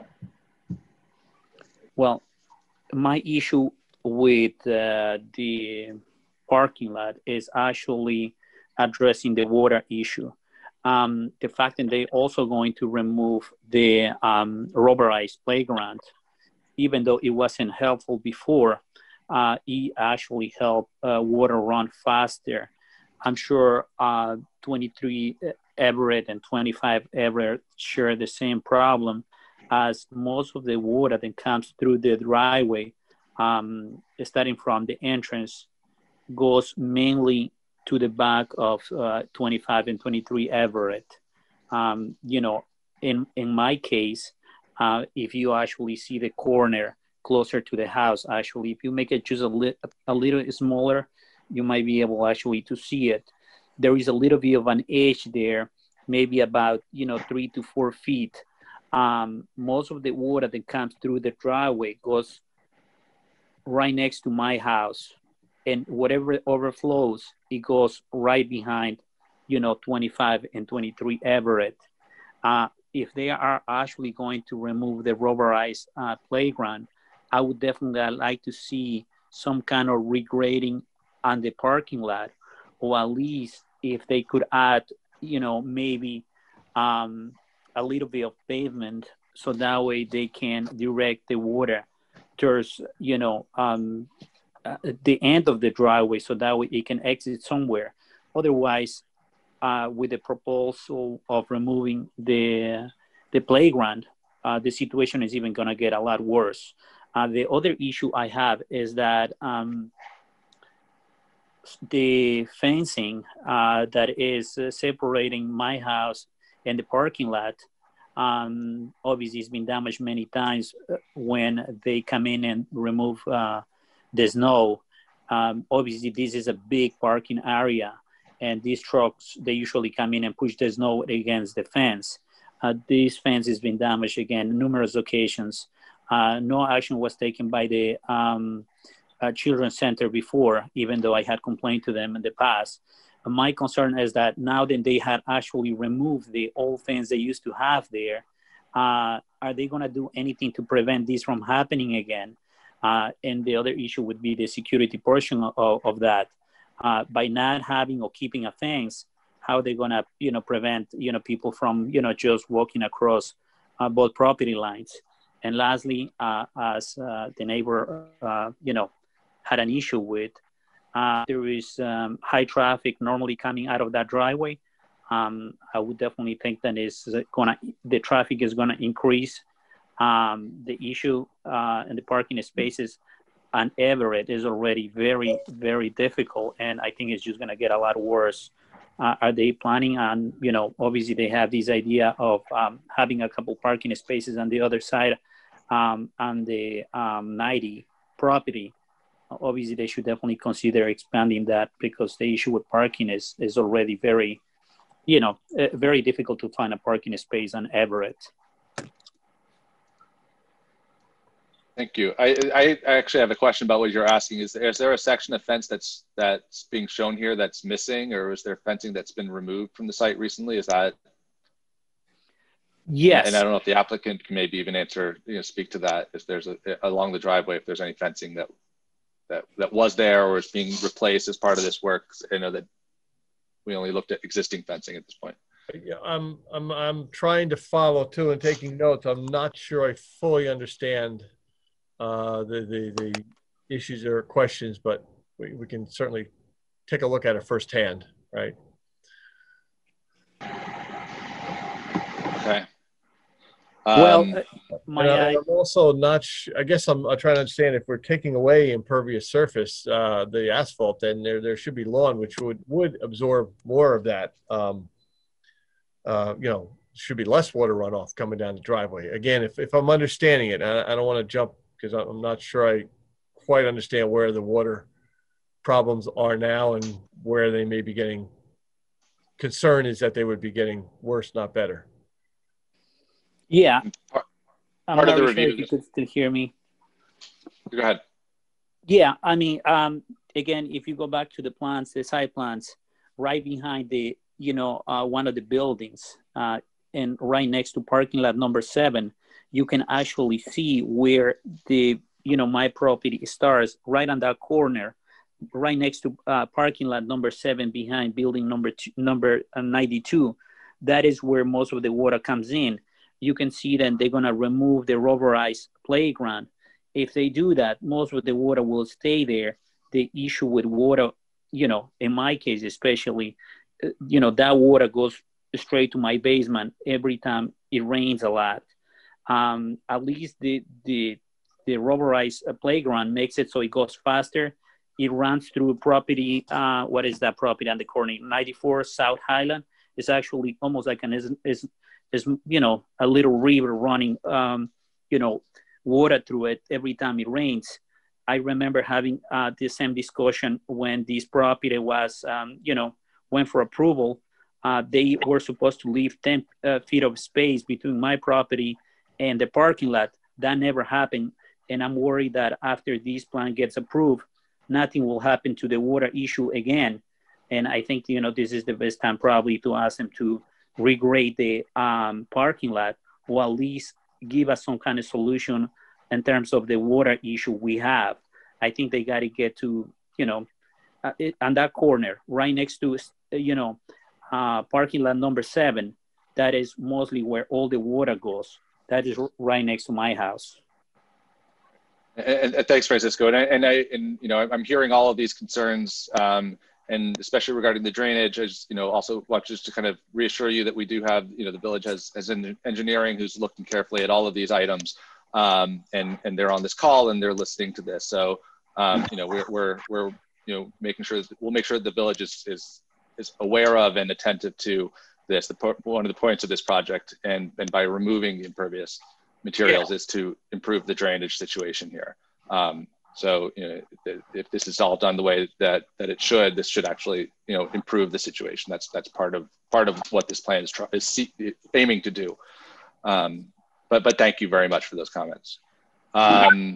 If I can, real quick, Seth, I wanted to know, one of the concerns that they had expressed was about the sort of increase in parking demand, as well as maybe traffic.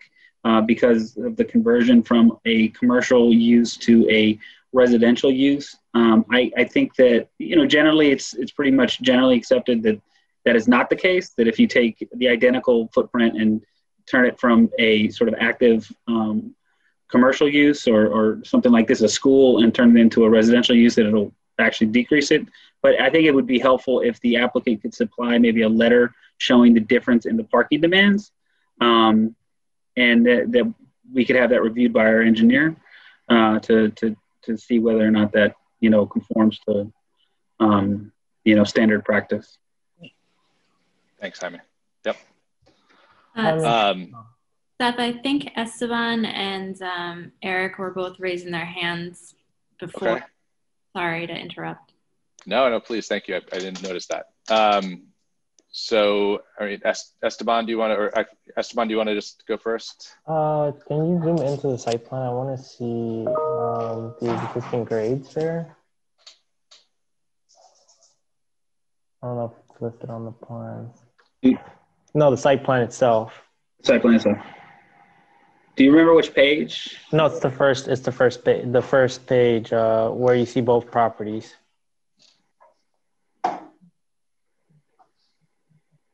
I apologize. The PDF is large and very slow loading. It's SK1. Yeah, that's it there, right? Yeah. That's it, yeah. I just wanted to see that if there were any existing grades to the gentleman Francisco's comments about the I guess water getting onto his property.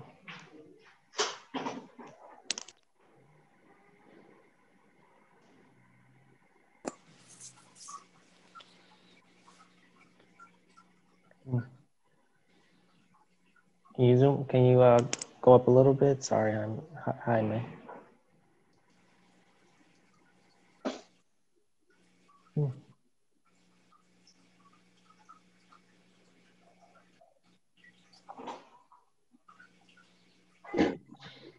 And this is their property right here. That's their property? Yeah. Okay. I think it would be good to at least get the existing topo information just to kind of analyze any potential, see if recommend any new possible stormwater infrastructure on site just to mitigate any water that is getting on neighboring properties. Okay.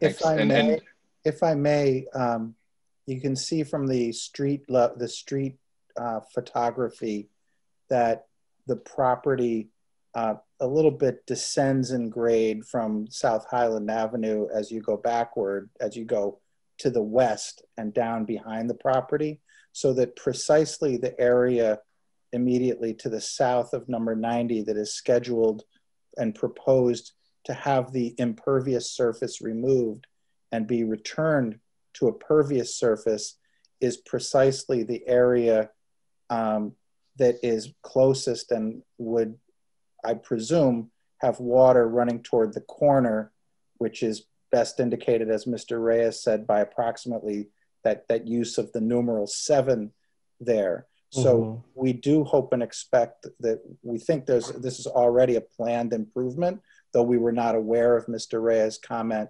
before he made it. We already are planning to open up that surface.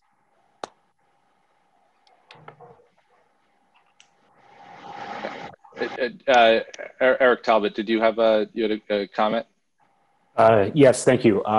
My comment was just regarding what Francisco had mentioned about the water coming onto his property. Obviously, it sounds like it was a pre-existing condition that he was already encountering. But it sounded like, even though, for me, what he was trying to articulate was, even though you're removing the rubber surface and making less impervious surface, which is an overall positive, that without a berm or some type of landscaping or material to redirect the water from flowing into his property, that it was going to continue to create challenges for him. And we all know that water is like the worst thing to get into our houses. And we'd be happy to be in further discussion.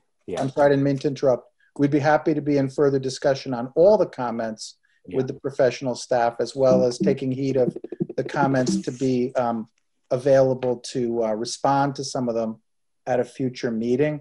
I would just note, I think, as everyone knows, we want to create that more open surface, but if we redirect water, it's going someplace else. So there are other adjacent properties like number 94, number 23 and 25, and of course further properties to the west after the driveway. So, taken under advisement, but the water's got to go somewhere.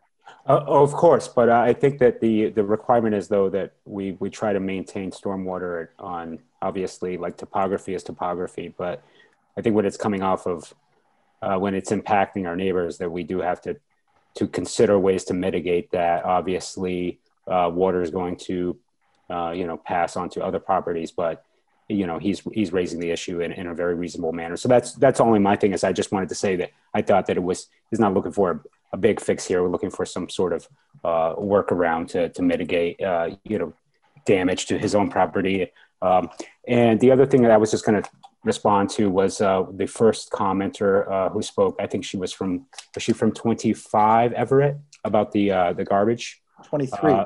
Yes, 23. I'm sorry, I apologize. What was her name? Was it Laura? Nora, I think. Nora. Okay. Mrs. Williams.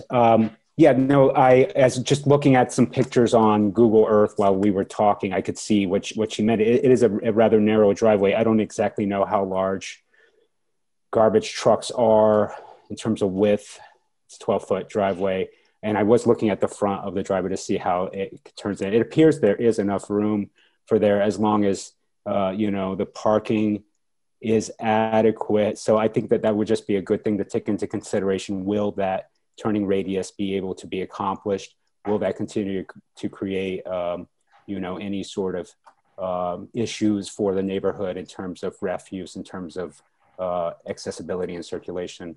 That's my only comment. Thanks, Eric. All right, can we move on? Is there anybody else? And also thank you, Francisco. It was obviously helpful to hear what you had to say there. We have David Sable. Okay. Hello. Hi. David, you can speak. Hi, I'm David Sabell from 86 South Highland. I was looking at the project. It looks like it's going to be a great project, but we do have concerns about the parking in the shared driveway. As it's been used right now, it's been a nightmare with the children's center, and we were wondering what the plan would be like, because once you get past that stone curb and pretty much the back of that patio, it could kind of feel like a free-for-all where anyone could just kind of park anywhere, even though that's clearly not the case. So I was wondering if the applicant had any plans to assign any of the parking spaces to keep residents in those spots to kind of just calm down some of the confusion that happens when you're back there, and if there was any plans that they had for snow removal on this driveway or a strategy for that, and what they had for as far as anything like taxis, deliveries, anything like that up and down the driveway, or if they plan to just have that mostly be or entirely be on 92. So I think the applicant probably certainly speak to I think the question about assigned parking spots and how that area might be allocated, I think is a good question. Yeah, because they've currently been using it as just well, not them, but the Ossian Children's Center has currently been using it as just kind of park 8 where you see the 3 spots, park in our spots, kind of park wherever they want, block the driveway multiple times, have the recycle truck go up the driveway because it used to be next to their chimney. So it's just kind of been very trying with them. So, I mean, yeah. So I think that, is there a plan to assign parking? So, go ahead, Steve. Well, right now, I'm aware of Mr. Sabell's contacting. I'm aware that he made contact over this issue to someone involved in the project, and it came my way. I'd actually be happy to walk the property with him. I do understand what he's describing. I would say my recollection in my mind's eye as I sit here tonight is that neither that whole area in the back, it's not particularly well marked for either property as to who ought to park where. And I think both owners, if we become an owner, both owners could work together on that and also agree on where, what specific section any snow should be plowed into. I'd be happy to talk with Mr. Sabell about that in the interim, even before the next meeting, and even take a walk between the two properties. And I, thank you. And the comments also regarding, pickup and taxi pickups and whatever, might be using this. I know it came up earlier, but the change of use, I think, is important here. Having, seen this place operate as a school, especially at rush hour, cars kind of abandoned in the middle of the driveways. And I know even parking on Everett, at 5 o'clock when everybody's rushing to pick up their kids can be. There'll be almost none of that. We expect, and I heard the comment about from Mr. Martinez about, a letter of something about parking and comparison. Any information about existing use would need to come from OCC, but it sounds like pretty much everybody on this call is very aware of the impact of OCC's parking and heavy traffic pattern, and we're just not going to have anything like that. We have a limited number of spaces. It's residential, so there's not a lot of coming and going compared to the throughout the day heavy use of cars coming by to pick up and drop off children. It's just all going to be gone. And usually at or around the same time of day too. So it's an influx and an out, right? All right. Well, I thank you, Mr. Sabel. Yep. I apologize. Just to clarify, what I asked is, I know the OCC was not meeting their requirements, but there is at least some information in the code that could dictate what that site would have been required to provide, to give a sense of maybe what the volume was, even though we don't have any accurate counts under the previous use. And then, of course, what the code requires here, which is what you're providing, or at least you're proposing to provide on site. And at least that will give some sense to to this board, how this change in use, which again is permitted under conditional use, would be lessening that. So sometimes I think the general public, it might be helpful just for the edification of the general public, because there's often a misconception that like a retail store is going to have less use than a residential use, which is not the case. Thanks for that clarification. And thank you, Mr. Sabel. I think we can, I think we may have a few more people here trying to get in. So who's next on the list? There is no one else left on the list, and let me just check my email. Okay. I did want to mention, I know Mr. Sabel had mentioned this. I walked the site with him today earlier, and he had expressed some concern about the where snow would be placed on the site in the event of large snowstorm, as well as a concern about snow trucks sort of driving up into the property, then backing onto their property when they want to leave, and getting out, and sometimes being sort of large and maybe potentially scraping adjacent property vehicles from the adjacent property. So just maybe a consideration to put, the board might want to ask to have designated on the plans where snow would be placed in the event of a large snowstorm. Snow stockpile area, right? Yeah.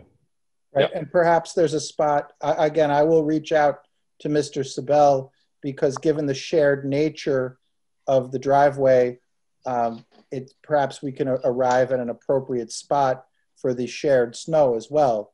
It's a shared problem, it needs a shared solution, unless there's a better solution that's really obvious. Yeah.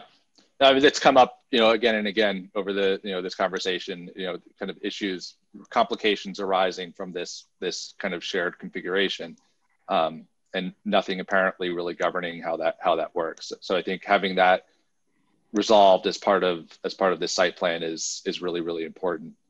And as is the parking issues and how these potentially land banked or grass block spots tie into that. And then also, the entrance out onto Everett, which I think didn't come up so much during our initial review. We mentioned the refuse area, but also really kind of understanding how, that driveway, the one-way driveway out onto Everett is working, and how that works for trash collection. And then, finally, the drainage issues that came up. I think that the fence that, the gentleman who spoke about the fence being removed or being damaged by the snow trucks. I think that ties into this issue of snow removal and how that will be dealt with. So all of these are great comments, helpful, and I think we can kind of use this to help us guide our comments moving forward. It sounds like, so no other emails, no comments, Jaime, we're okay. So then I guess we would need a motion to close public comment at this time. Seth, can you just adjourn the public hearing for now? Sorry, I can adjourn the public hearing for now. Yes, and we need to do a motion to adjourn that public hearing for now? Okay, yeah. So a motion to adjourn the public hearing. Michael Emerson, motion to adjourn the public hearing. And a second. Nina Aaron, second. Okay, and with no objections, it's unanimously approved. So we can, I think at this point, we kind of have to take a couple steps here to move this forward. I guess we have to, declare ourselves as the lead agency would be one step that we're taking here. And then we have to make some referrals to the zoning board, I guess in that order. Yeah, I think it's a good idea to take a motion to declare yourself lead agency. That, is the conservative approach at this point. So do that first. Okay. So do we have that motion? Eric Talbot, I'll make the motion for the planning board to take on lead agency. Second. Nina Aaron, second. Okay, I guess we'll do a roll call. Yep. Seth Roy. Aye. Michael Aronson. Aye. David Chow. Aye. Alberto Fernandez. Aye. Eric Talbot. Aye. And Nina Aaron. Aye. Okay, motion passes 6-0. And then next would be to refer this to the zoning board. I know for the handful of I just want. I guess there is one. Yeah. The parking and the land bank issue. I also wanted to talk about. Jaime, is that what you're going to say, or? No, I was going to say you need to make a decision about whether you're going to refer it to the EAC as well, because if it's an unlisted action, it has to go to the EAC. That meeting is next week. If you do want to send them, you got to make that decision now. So yes, I know we talked about before about giving them a little time to make that decision. But I guess that time isn't there. I mean, if we're being conservative and you're declaring lead agency, the conservative approach is to move it to the EAC just in case. Okay. And does that leave ourselves the option, if we concur with Amanda's review of that we may in fact be a type 2 action? Well, go ahead. Yeah, the planning board, if whoever's lead agency has to determine whether it's a type 2 or an unlisted action. So it's not up to you. You can recommend whatever you think, but they have to make that determination. But if they're not prepared to make a determination today, then, it's west of Route 9. It's the going, right? So I guess, is there anybody on the board who has any kind of opinions on that? I think Jaime makes a good point, and just to kind of save time on this process, I think making an EAC referral makes sense right now. And does anybody, though, else have a thought on that? I think it's fine. It's a good idea. Okay, so then let's get a motion for that. Nina Aaron, motion to refer to the EAC. And a second. Aronson, second. And roll call. Okay. Eric Talbot. Not Eric Talbot. Seth Roy. Aye. Michael Aronson. Aye. David Chow. Aye. Alberto Fernandez. Aye. Eric Talbot. Aye. Nina Aaron. Aye. The motion passes 6-0. Okay. Now, before we talk about the zoning board, I just wanted, we kind of have to have a clarity on how we're moving forward with these 3 kind of flex land bank spaces. So, I think there's kind of 3 ways that we're looking at this right now, which is, number 1, we're going to ask them to make these as permanent spots with a like a permeable paver. which would not require a variance because they would be complying with the 20 parking spots. We could say, you know, we've looked at everything and there's enough parking and they don't need these spots, so they can, you know, maybe look for a variance with the zoning board. I'm concerned about that approach, especially listening to all the neighbors talking about parking on Everett. So I'm not sure if that makes a lot of sense. And then the third option is looking at this as the current proposal, which is these land bank spaces, which would kind of be there for flex space, which is, you know, and I guess a 3B would be going, you know, looking at the land bank as asking the zoning board to include that in their variance. If these are land bank spots, they're still there, they're kind of complying, but it's in this liminal space, and we wanted them to give clarity on that. So, you know, we've talked about it, but I don't know if there's a consensus amongst everybody in terms of how people feel about that. So I just want to give everybody an opportunity to speak that quickly. Yeah, I real quickly, I like option one. I like the idea of the green pavers and you know, making them as spaces that would not require the variance, but also allow them to be part of the greenscape, I guess. I favor option 3. I like the idea of the land banking. I'm not convinced. I understand that, you know, the street is busy, but if it's there, it's something that could be used later if we found that it needed to. But I'm all in favor of keeping more green space if we can. Keeps another tree upright and yeah, I prefer that option. Other board members on this? I think it's kind of important because we do have a couple of ideas for folks, if you have a thought on it, to share it. So this is Alberto Fernandez. I'm in favor of number 1 because it creates a couple more parking spots, and I believe it's important, and that should come first.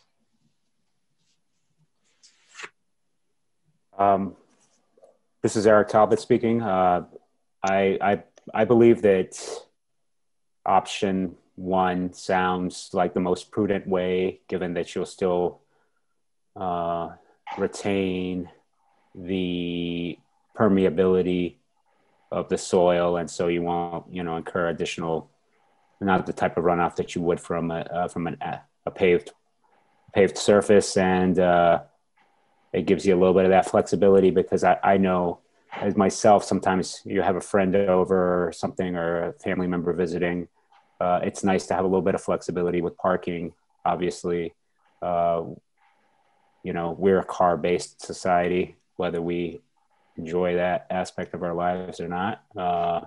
There's some benefits, but I think that the parking is good. And I do like the grass paver approach to, you know, those types of spaces. I think they can be used around and more opportunities.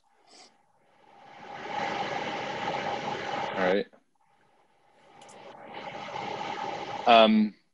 Anybody else? I think we've heard from almost everybody. I think maybe David, I don't know if you had a thought on that.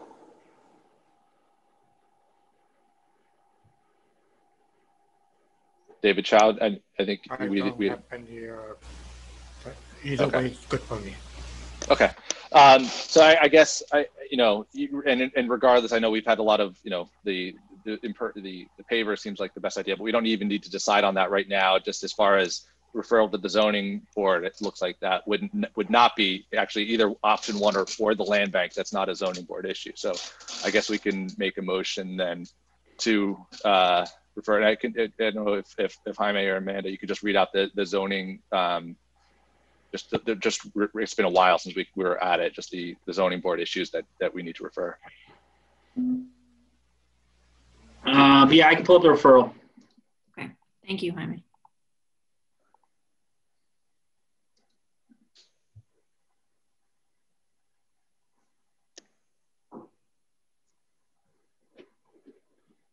Sorry, internet's a little slow. I know one of them was related to the front yard setback. All right, so one is a area variance for the bulk requirements over 35% of the maximum impervious coverage. One is for the minimum livable floor area for apartments B, 1A, 1B, and 2B. One is for conditional uses related to minimum habitable floor area for apartments 1A and 1B. One is for parking in the front yard, which is for the handicap spaces. And one is for parking regulations in multiple dwellings for the vehicles which are proposed to be parked within 15 feet of the dwelling. Okay. Which I think is also the same handicap parking spot. It might not just be those, maybe others. Not just that. It might also along the side of that occurs behind 92 parking. Okay. Yeah, where the existing spaces face the Everett Street. Okay. All right. Well, Jaime's pulling that up, but we looked at this before. So do we have a motion now to refer to the zoning board for those items? Nina Aaron, motion to refer to the zoning board. And a second? Michael Aronson, second. And a roll call. Seth Roy? Aye. Michael Aronson? Aye. David Chow? Aye. Alberto Fernandez? Aye. Eric Talbot? Aye. And Nina Aaron? Aye. Motion passes 6-0. Very good. All right. Thank you, guys. We'll see you hopefully next month. Thank you very much. Thank you for all your attention. Good night. Thank you. All right. Thank you. All right. Thank you. Okay. So we still have, we've got, I think 22 Market Street is next on the list. I'm correct? I think that's the one that we jumped 22 from. Market Street and then 2 Sherman Place. So. Okay. So 22 Market is Planning Board 05-2021, and this is another excavation and fill permit. And if we can let the applicant in, we can let them give a presentation for what they're proposing for this permit. We have Jordan Fry here. Yes. For some reason I do not see my video, but I'm just going to proceed anyway. Can everybody hear me? Mm-hmm. Can. Okay, great. My name is Jordan Fry. I'm a partner with the law firm of Snyder and Snyder in Tarrytown. Here on behalf of Consolidated Edison Company of New York, Inc., or otherwise commonly known as Con Ed. Also with me tonight should be Michael Jones of the project engineer. Michael, are you on?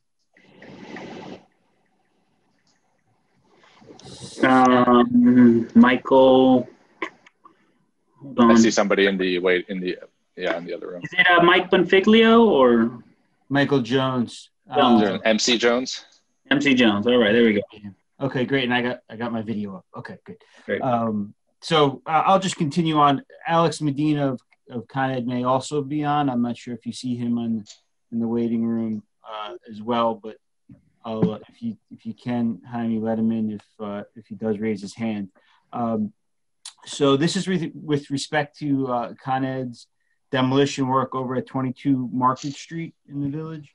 By way of background, in October 2019, the planning board did approve an excavation and fill application for this site. In connection there with the building, the Con Ed building at that location has been substantially demolished. And in connection with that excavation and fill application that was approved by the planning board, the board at the time had requested Con Ed to submit samples of a proposed fence.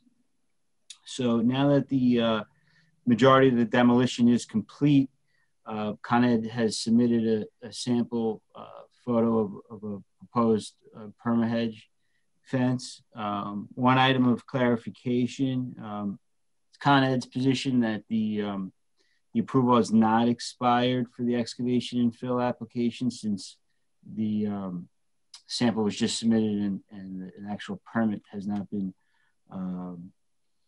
issued by the building inspector. However, I do see on this honorable board's agenda that there is an excavation and fill application that's pending. So however this board decides to proceed, we will comply with.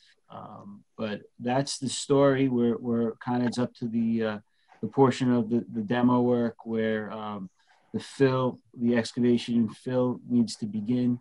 And we're looking to resolve the fence issue. And as Jaime has up on the screen, Con Ed proposes this perma-hedge style fence, which serves a few purposes. One, it does provide a landscape type aspect as part of the fence.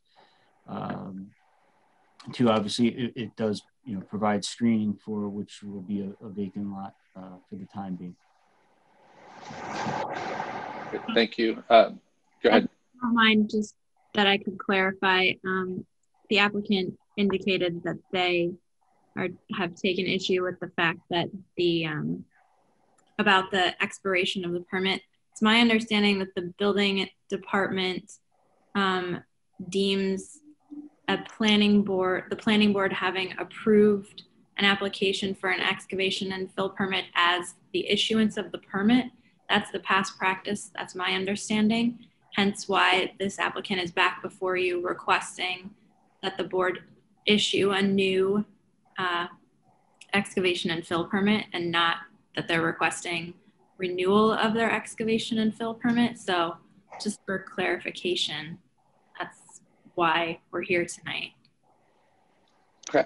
I think it would be helpful for us just to see, where, where this, where on the site this work is proposed. Just so all the board members can just kind of look at this, understand it. I believe this was looked at in the context. There's no wetland. This is not on any wetlands that we were I guess that we should just kind of clarify that point as well. That there's no relevance here as to the wetlands ordinance.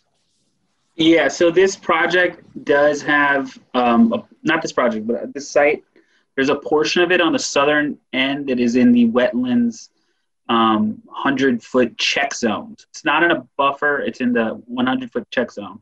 That is not shown here on this picture. It's actually farther south on the site and off the off the layout here.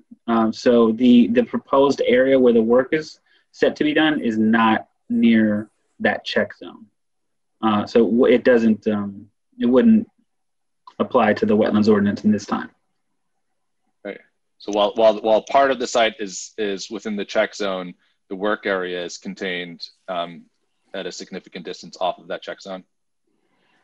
Yeah, I believe it's like 100 or 150 feet from the check zone, and a further, 250 feet from the actual wetland buffer, which in this instance is not a wetland buffer, but a buffer from a Sing Sing Kill brook. Mm-hmm. Okay, and this is, and I think the last time this permit was granted was how long ago was that? I'm sorry. September 2019. Yeah. And it's a what's the is it a 2-year? It's expiration. 1 year.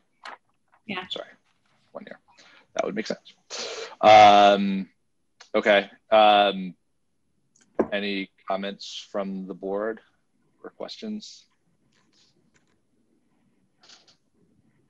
I took a look at the site, and I see that the fence that is there now, which is also chain link, which it looks like it's falling down at one end. And I saw that the previous application had requested a better fence, a different fence, not a chain link fence, which I believe what you're proposing is a chain link with the plastic strips in it. My concern is that this is in a neighborhood. This is, it's surrounded by houses, and I would prefer to see a fence that is in keeping with the neighborhood, and I don't believe that this fence is. It's going to look exactly like what it is, which is a vacant lot. or construction. Yeah,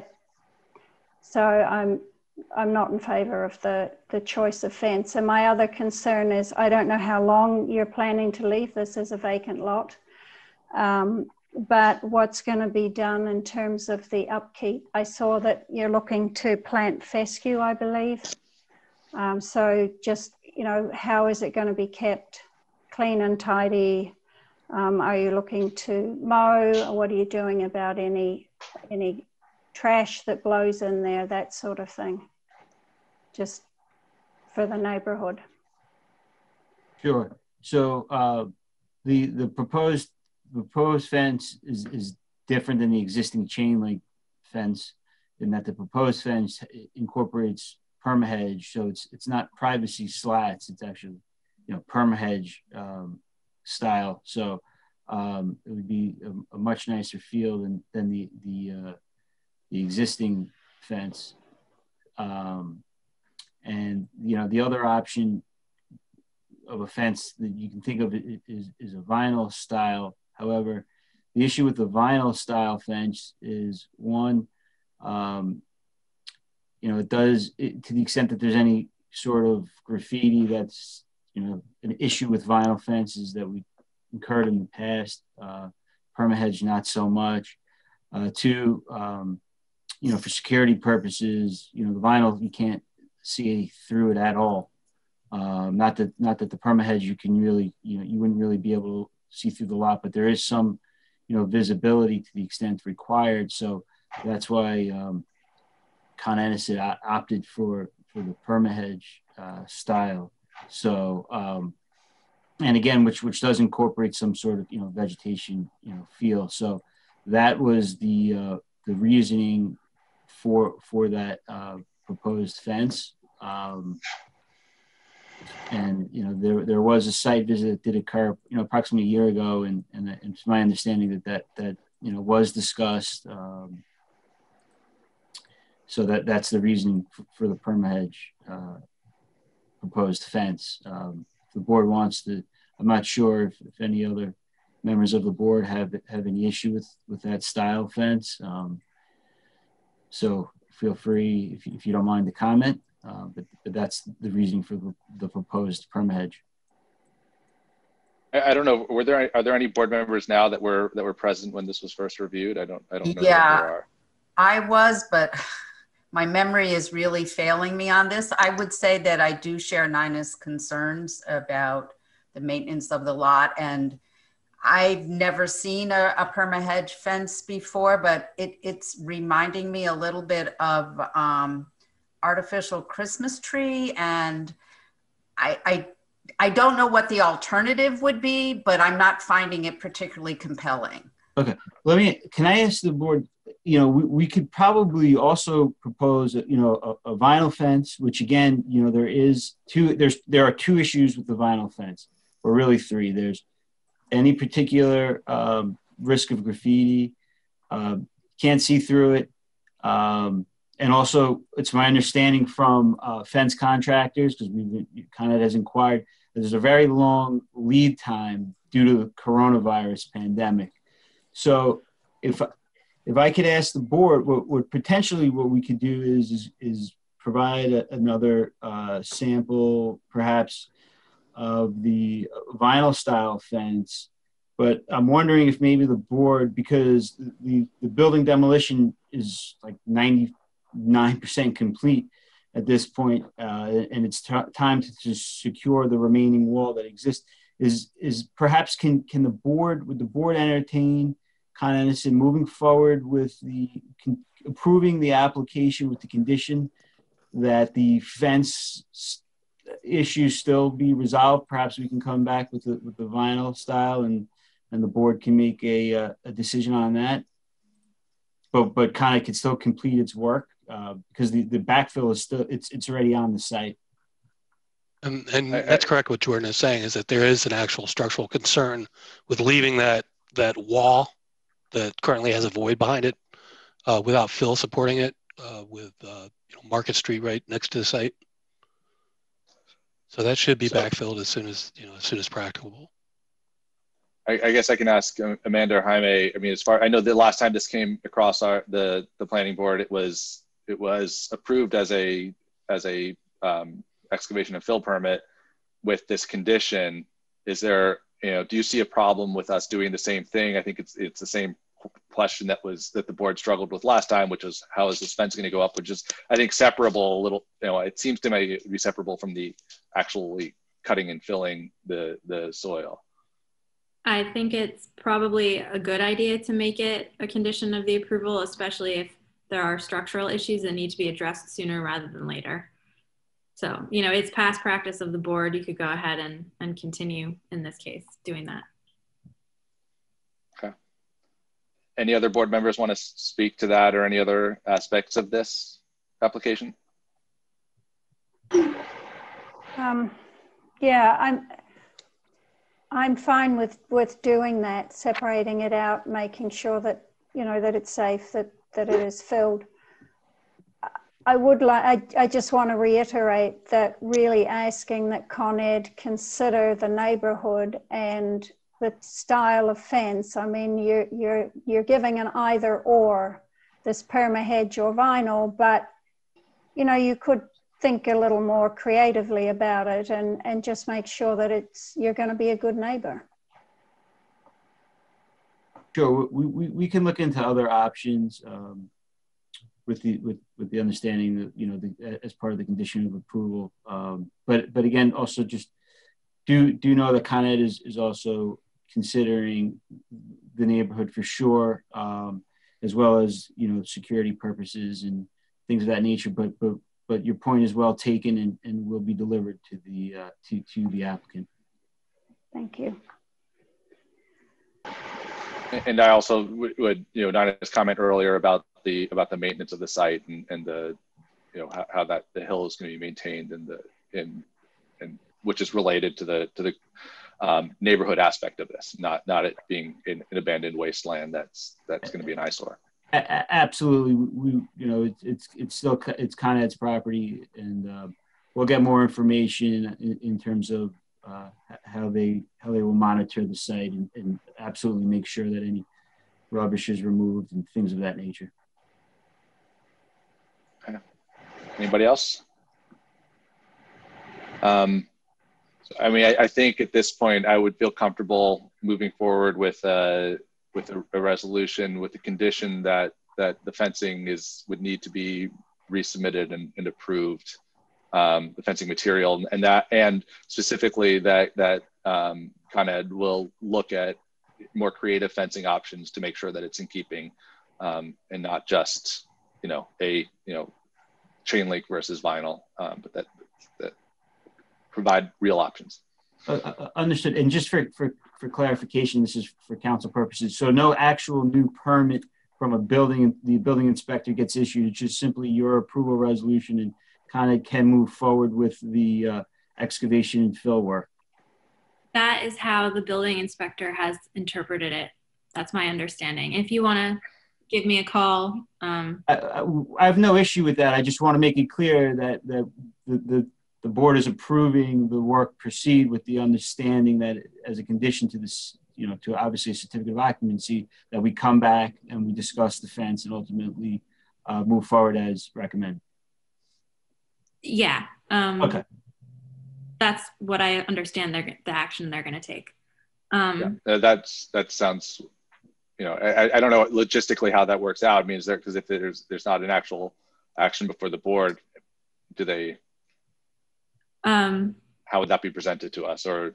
Do you mean, well, in the prior resolution, the way it was written was that a few board members would be designated to examine the fence materials and sign off on those, or you could, as the chair, do it. It's up to you how you want to do it, practically speaking. Okay. I mean, Michael and I know you guys have both spoken up on this, not to put you on the hot seat, but would you be comfortable looking at the fencing materials as part of this resolution?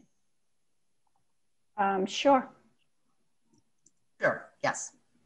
Okay. Then I guess. Anyone here? Sorry, Amanda. Oh, sorry, yeah. is there, I guess can we open this quickly? Well, can we open this for public comment? I don't know if there's anybody in the waiting room, but can we just have a motion to open this to public comment? Motion to open for public comment. And a second? Second. And without objection, it's unanimously approved. And Jaime, do we have anybody from the public to speak to this? We do. Okay. We have Johnny Jimenez. Excellent. Yes, hello? Hello. Hi, good evening, board. I'm Doreen Jimenez, and my husband here is Johnny Jimenez. We're across the street on 21 Market Street. How are you guys doing? Yes? Yep, go ahead. So what, thanks for calling in. So you just let us know what are your thoughts, questions, comments on this application? Yep, well, my first comment is, well, this is the first time that the Ossining board has, made it public for us to speak or to have any kind of opinion on what was going on across the street. This has been going on for a long time. And, I felt it was very unfair from the Ossining, village, and for not informing us what was going on or what was going to happen with Carneddison building across the street. I just wanted to say that. And but so now that everything is all said and done, my concern is what are the future plans for this lot? Is it going to be, is it still owned by Carneddison, or is it going to be property of Ossining?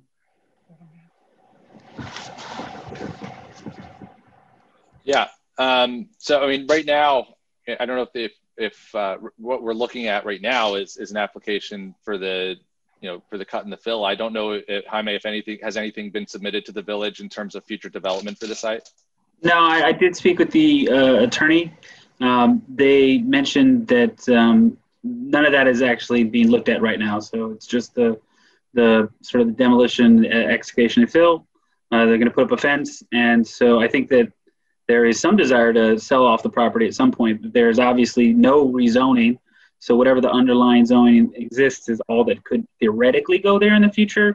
But there is, as far as I understand, no plans at all, and there are really no guaranteed plans that they're going to sell it right away either.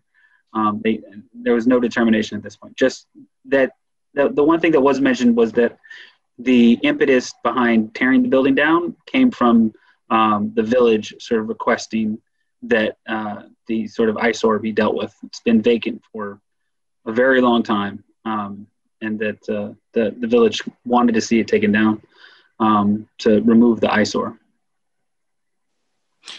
Yeah, and I think that that the view is beautiful. I must say that the view is beautiful, and it's really nice. So this fence, I'm not concerned too much about the graffiti, because I think this is a pretty nice area. We don't have, and it is safe. Everybody watch. Yeah, everybody watches, especially me. I watch what's going on in the ins and outs of the block. So, there's no hooligans, if you might say, that are in here, tagging up places and stuff.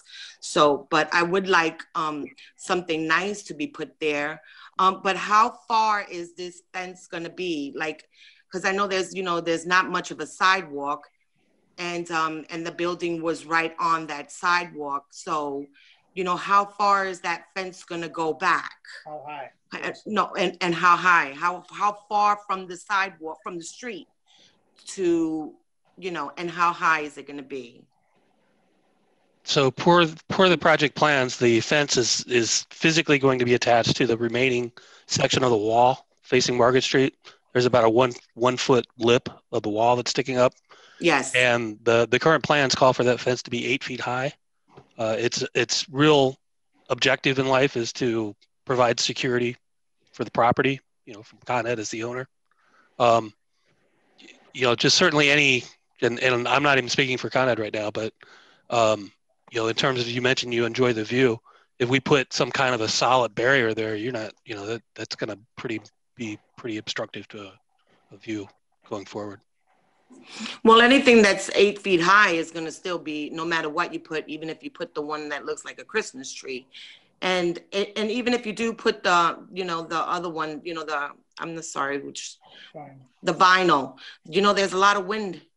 And is that vinyl going to be, secure enough to handle the wind that comes through here? Because it's very windy. Yeah, I think that these are all important. The fencing material here is going to be important to how this site is left, and especially knowing that there are no immediate plans to do anything with the site. So I think it's an important concern, and I think we really need to hear more from the applicant ultimately down the in order to approve that fencing material. And what about the landscaping? What type of landscaping? Is it going to be grassy or trees or what? So the current plan was just to revegetate the slope once they backfill it with fescue, and within the course of 2 or 3 years, that'll revegetate through natural recruitment with brush, and in 10 or 15 years, it would look like a forested lot. So.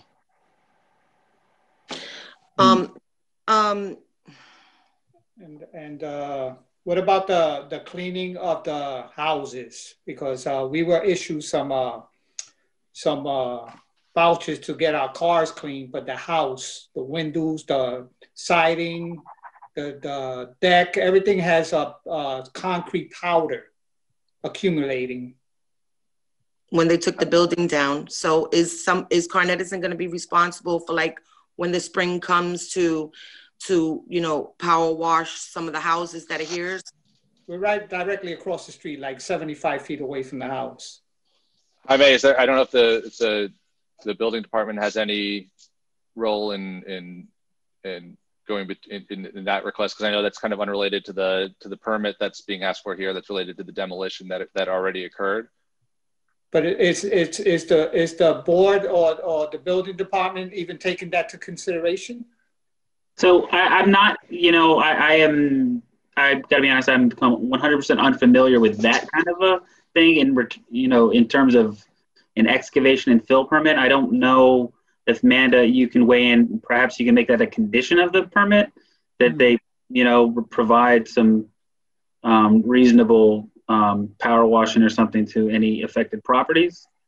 I imagine this, yeah, go ahead, Amanda.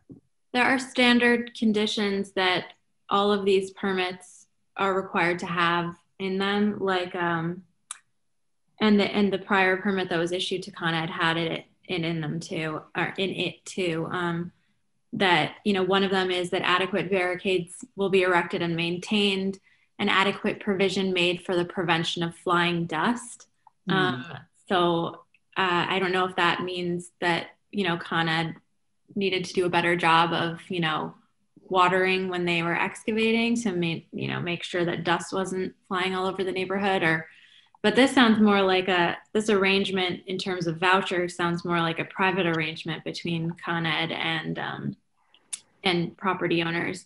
Yeah, well, that's because they saw our cars in the driveway where they were full of, dust. They all turned white. So they were giving out vouchers for the cars that were parked in the front, and for my cars parked in my driveway. Yeah, they gave us vouchers because, they were really filthy. And, I know that my neighbor, she's, had concerns about her house being power washed because she says she has a lot of, debris, the dust and stuff all over her terrace and on her windows. So we discussed that, we wanted to know if Con Edison was, going to take care of that. Would you like to speak to that, Mr. Fry, or? Sure. I think what we can potentially do is maybe have Con Ed's public relations reach out to the neighbors and address the issue, because that's not really, we weren't aware of this situation, but we obviously want to be friendly neighbors and we'd be happy to take down the information and see what Con Ed can do with respect to that. You know, again, the demolition has occurred already, so there's, you know, if there is something that was a result of the demo, then the public relations team can definitely look into it. But at this point, we're at the mark where the building has been demolished already.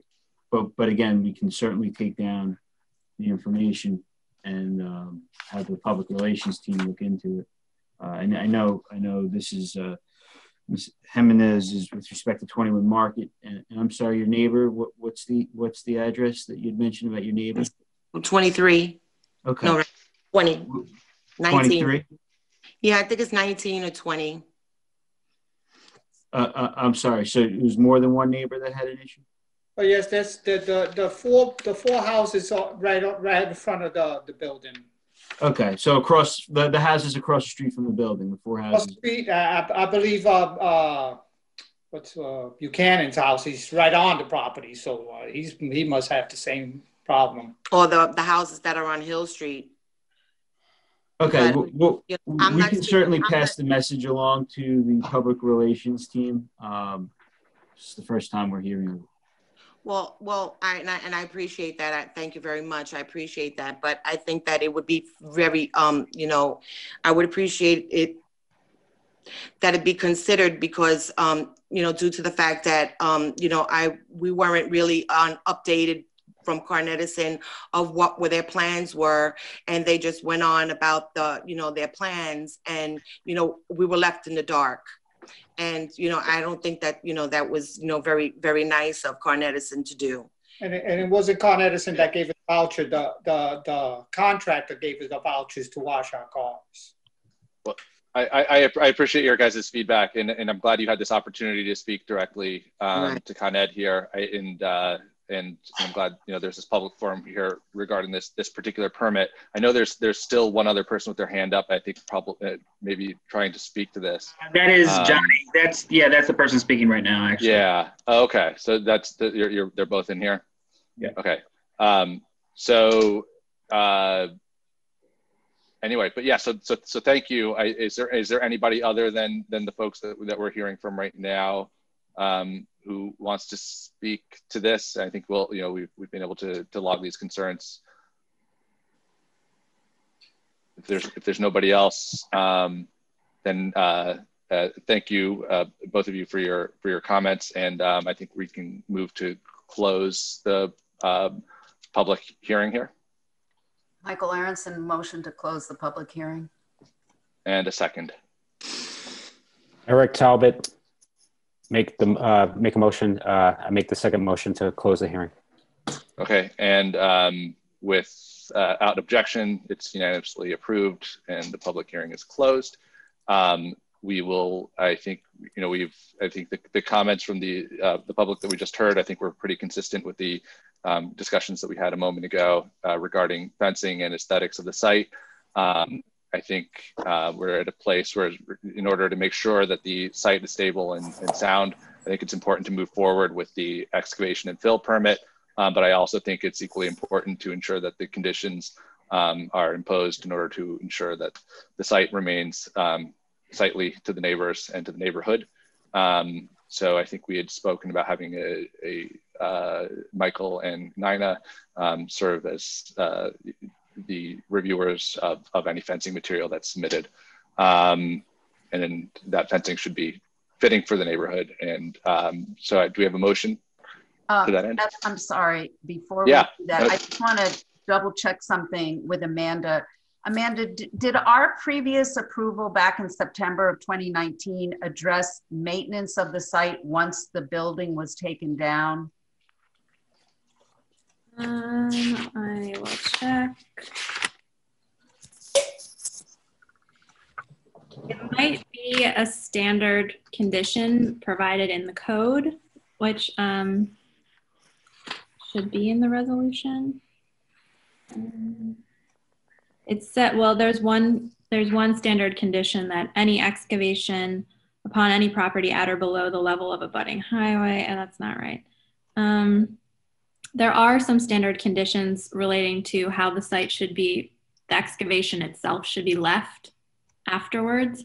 I don't know if that necessarily addresses, you know, any sort of landscaping or maintenance. Right. Is it beyond the purview of what we are approving today to, because it sort of feels to me a little bit like the site's going to be excavated and some plantings are going to be put in, and then whatever may happen with, you know, invasive species, whatever just sort of floats over the fence and starts growing there. And if it's beyond our purview to request that the site maybe be more proactively maintained, then so be it. But if there is a chance for us to maybe put in some kind of clause, since it does sound like this site may remain vacant for some time, that again, similarly to the fencing, that it not be an eyesore for the neighborhood.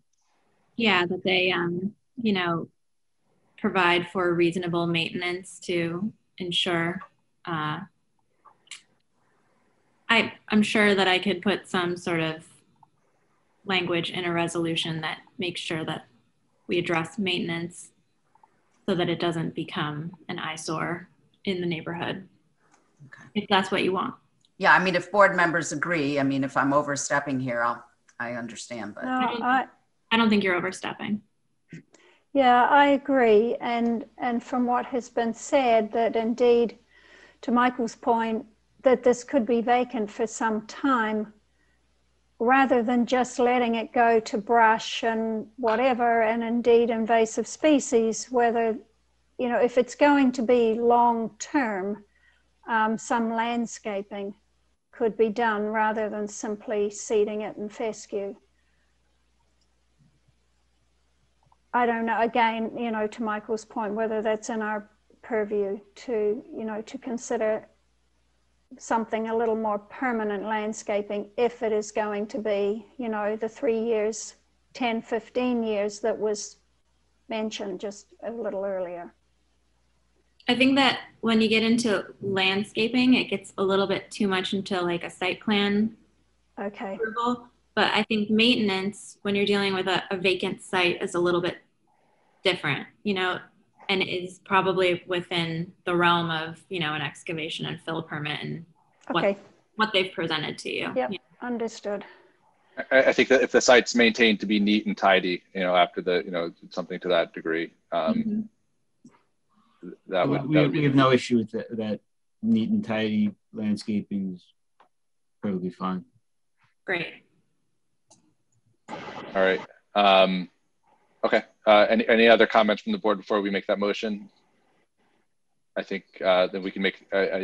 We have a motion then to approve it with those two conditions. Eric Talbot, I'll make the motion to approve with conditions. Michael Aronson, second. Roll call. Okay. Seth Roy. Aye. Michael Aronson. Aye. David Chow. Aye. Alberto Fernandez. Aye. Eric Talbot. Aye. And Nina Aaron. Aye. Motion passes 6-0. Right. Thank you. Thank you. Okay, so I think we have one more item here, which is a zoning map change petition at 2 Sherman Place. And I guess, do we have someone here who will be presenting this change, Jaime? We have William Cotto here, and we have a few other individuals here. Mr. Cotto, is any of these other individuals, Ann Bonfiglio or Michael Warren, are they part of your team? Bonfiglio is the owner of the corporation that owns the subject premises. Okay. All right. Okay. We have them both up here. All right. So would you like to, I don't know who's presenting from your team, just let us know, you know, just kind of present the problem, the zoning change proposal. And Yes, thank you. My name is Jose William Cotto, and the background here is Lincoln, so he's going to be joining us in the meeting. He'll be quiet. I'm the attorney for 2 Sherman Place LLC.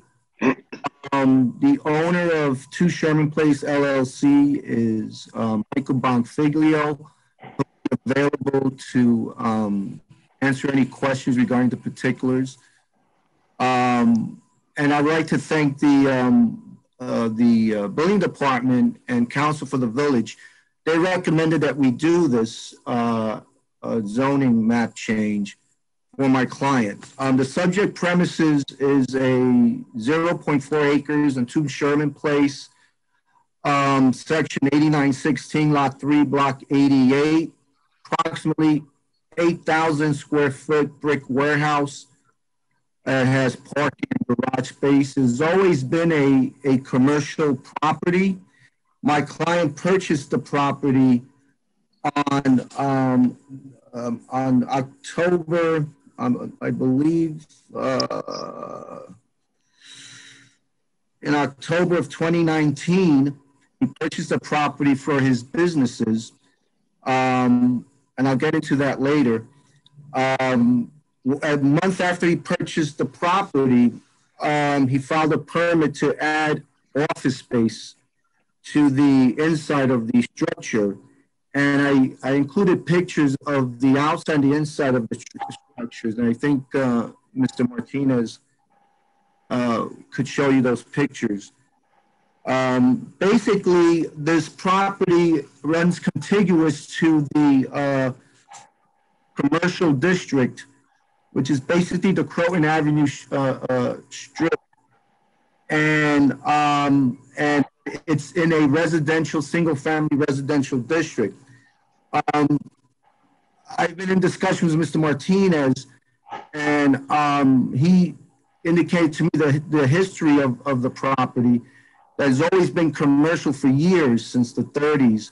And for some reason in 1990, it was added to that residential district for some unknown reason. We don't know. My client's business has a pre-existing non-conforming use. As I said, it's always been a commercial property. Once he got the permits done, he thought he was okay with the businesses that he had. Now his businesses are basically, they're not, the public coming in. Basically, they're construction businesses where people come in, his workers come in, and they pick up their vehicles and they go out to do, work at different sites. They come in early in the morning, then they return at 4:30. There's an office staff that do the administrative work of the businesses. What happened was that the building department informed the petitioner back in June of 2020 that he couldn't add additional businesses, even though they had a permit for extra office space. So the building department, as I stated, with council for the village, recommended that we do this zoning map change. And like I stated, the businesses are contiguous with the commercial Croton Avenue strip. The businesses to the south is a mechanic shop. To the east is the Roosevelt Square building. And across the street is the Croton Avenue Professional Building. As I indicated, the facts show that this, the use and what he's doing there is consistent with being in the commercial lot. It was, for some reason, was there for years in the commercial district, but for some reason it was back in 1990, I believe, it was put in the residential. So what we're asking is for a simple, change to the zoning map to include the subject premises in the commercial district. Great. Thank you for that presentation. I think, Amanda, it might be helpful for you just to kind of explain to the board what our role is in this, because we're obviously we don't approve zoning changes. We're here to make a recommendation to the village board, correct? Right, yes. That's right. So this is initially the applicant goes to the Board of Trustees for this application to be approved. And the Board of Trustees then refers it to your board for a report, which will address certain specific issues that we'll go through. Your report has to be rendered within 62 days of the referral unless we get the agreement of the applicant to extend, which we should probably do just because of the way that we normally handle these things. It takes a little bit longer to draft the report and then have you review it. But anyway, yeah, so you're just here to give your report back to the Board of Trustees, who will then have a public hearing on the application. You don't have a public hearing on this. This is purely just, you know, for you to consider the planning aspects of this this proposal, and then to report back to the Board of Trustees. Thank you. Yeah, so I'm sorry. So just go ahead, Jaime.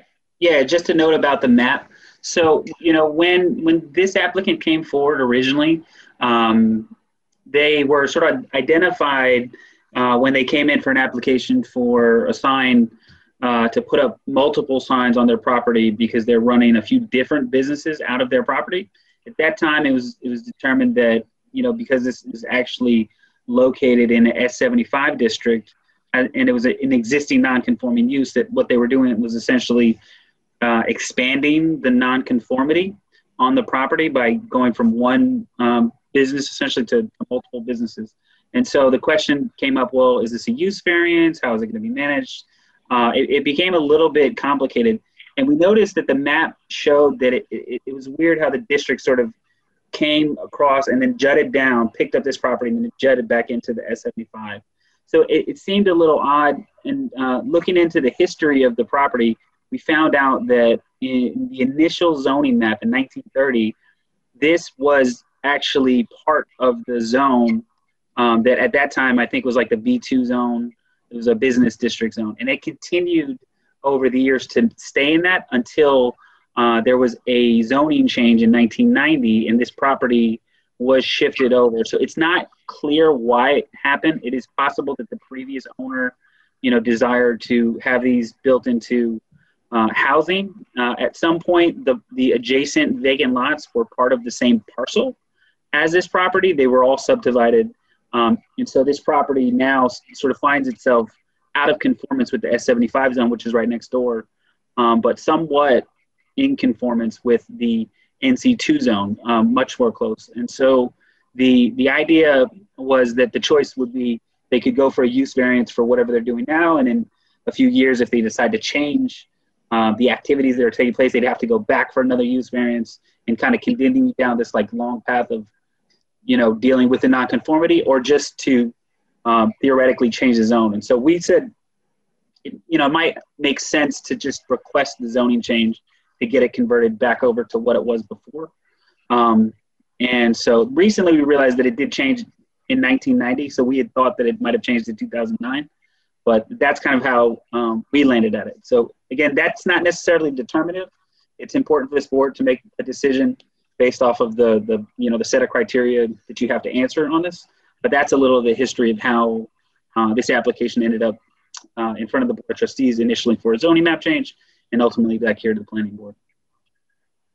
And there's a few different lots, right, on that are in question here, and it's been subdivided, or is that it was previously subdivided and cut in half? I know there's some history with that as well. So this is only a portion of the original lot that we're talking about. Correct. It's just a one parcel. So the original parcel, I think, had 5 parcels, and it ultimately was separated between this building and the sort of the parking lot next to it, and a small strip of land. And then to the west of it, there was one larger lot that was subdivided into 4 conforming S75 lots, and those are owned by a different owner. Okay. Those are not here for rezoning. It is only the property with a building on it. So I'm sorry. So even the lot adjacent to this building, which I think is a brownfield site, is in the S75? The big vacant lot between this building and the playground? Yeah, the big vacant lot there are 4 actual parcels on that. I was unaware that it was a brownfield, to be honest. Maybe it's not, but I've been told it was. It very well could be. I don't actually know if it is or not, but throwing that out there. But those lots are 4 lots that I believe from like at least an area standpoint are conforming with the S75 zone to require 7,500 square foot lot. So each one of those lots is around like 7,400 square feet, 7,500 square feet. Right. Okay. And then could you just confirm in terms of, so this is it would be going back into a commercial zone, not a manufacturing zone, correct? Yeah, neighborhood business zone. Neighborhood business. Okay. So what uses are not, or what does that limit the uses to if it's a neighborhood business zone? Let me pull up the use table.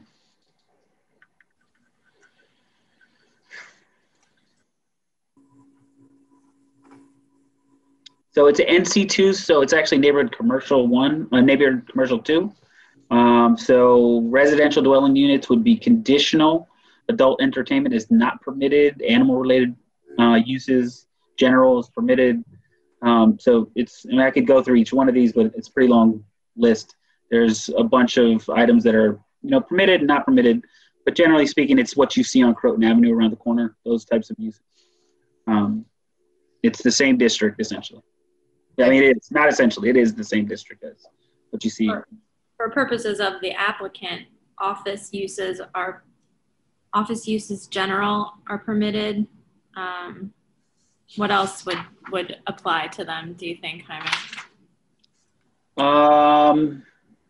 To their businesses? Yeah, I mean, there's I think there's some accessory uses related to the storage of vehicles on site. There's, I think that, yeah, vehicle-related uses. Yeah, I think what's important to keep in mind is that this applicant is proposing to use it that way today. This applicant may not own this property in, 5 years. And so you don't just want to be concerned with what's happening today, but also with what could happen potentially in the future. That's the general question that needs to be answered. Can we pull up for the board's consideration the section of the code that they need to be considering, which is 270-59? Yeah.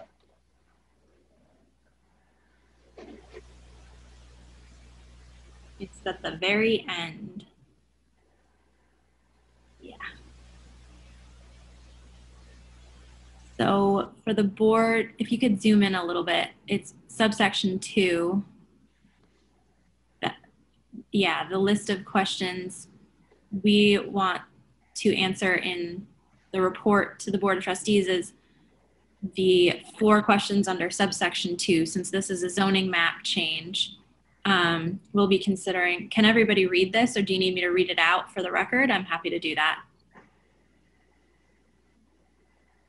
Read them out so we can. Yeah, I think Alberto's on his phone, so. Okay, sure. I am, thank you.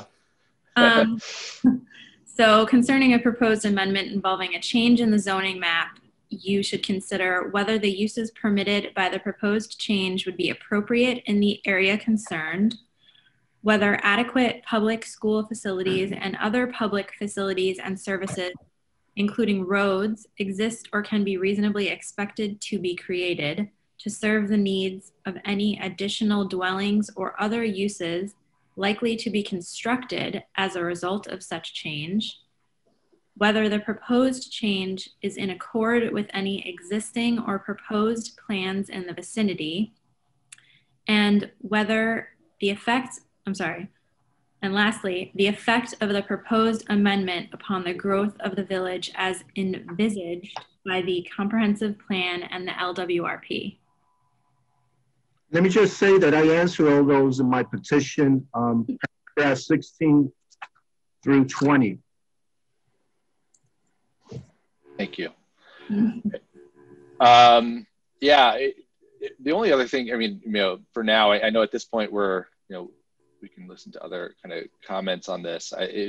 just kind of looking at an up close, do we have like an up close map of this and the adjacent parcels, just to kind of see how that, we're looking at this little red dot in the corner of Croton, but I think it matters how this relates to, you know, what's going on across Sherman, and then towards Croton Avenue. So we can kind of see that. It definitely, I mean, from my perspective, this definitely, it's kind of like across the street from, like on all sides of it, it looks like it's kind of feels like it's part of that Croton Avenue site. I mean, there are some residential sort of kitty corner, if you will, but I guess it's maybe on the other, right there at the corner of Charles Place, I think, and Sherman is some residential. That's helpful. Yeah, so right across the street, I mean, there's a parking lot that services the commercial that's over here. Right next door, there's a general auto store. The property line follows pretty closely to the edge of the building, so I think it's only a few feet off the edge of the building. And then the rest of this is just vacant property. This is the part that was subdivided into 4. So, you know, again, directly across the street from this is a parking lot. And then, you know, a couple feet over directly across the street is a house.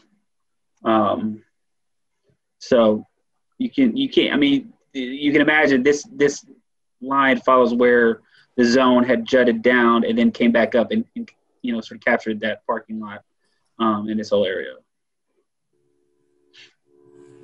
My understanding about this building is it actually used to be the old trolley building for the village. Is that correct? Yeah, that's correct. Yes. Yeah. The tracks used to lead right into it. Yeah, you're right. Yeah.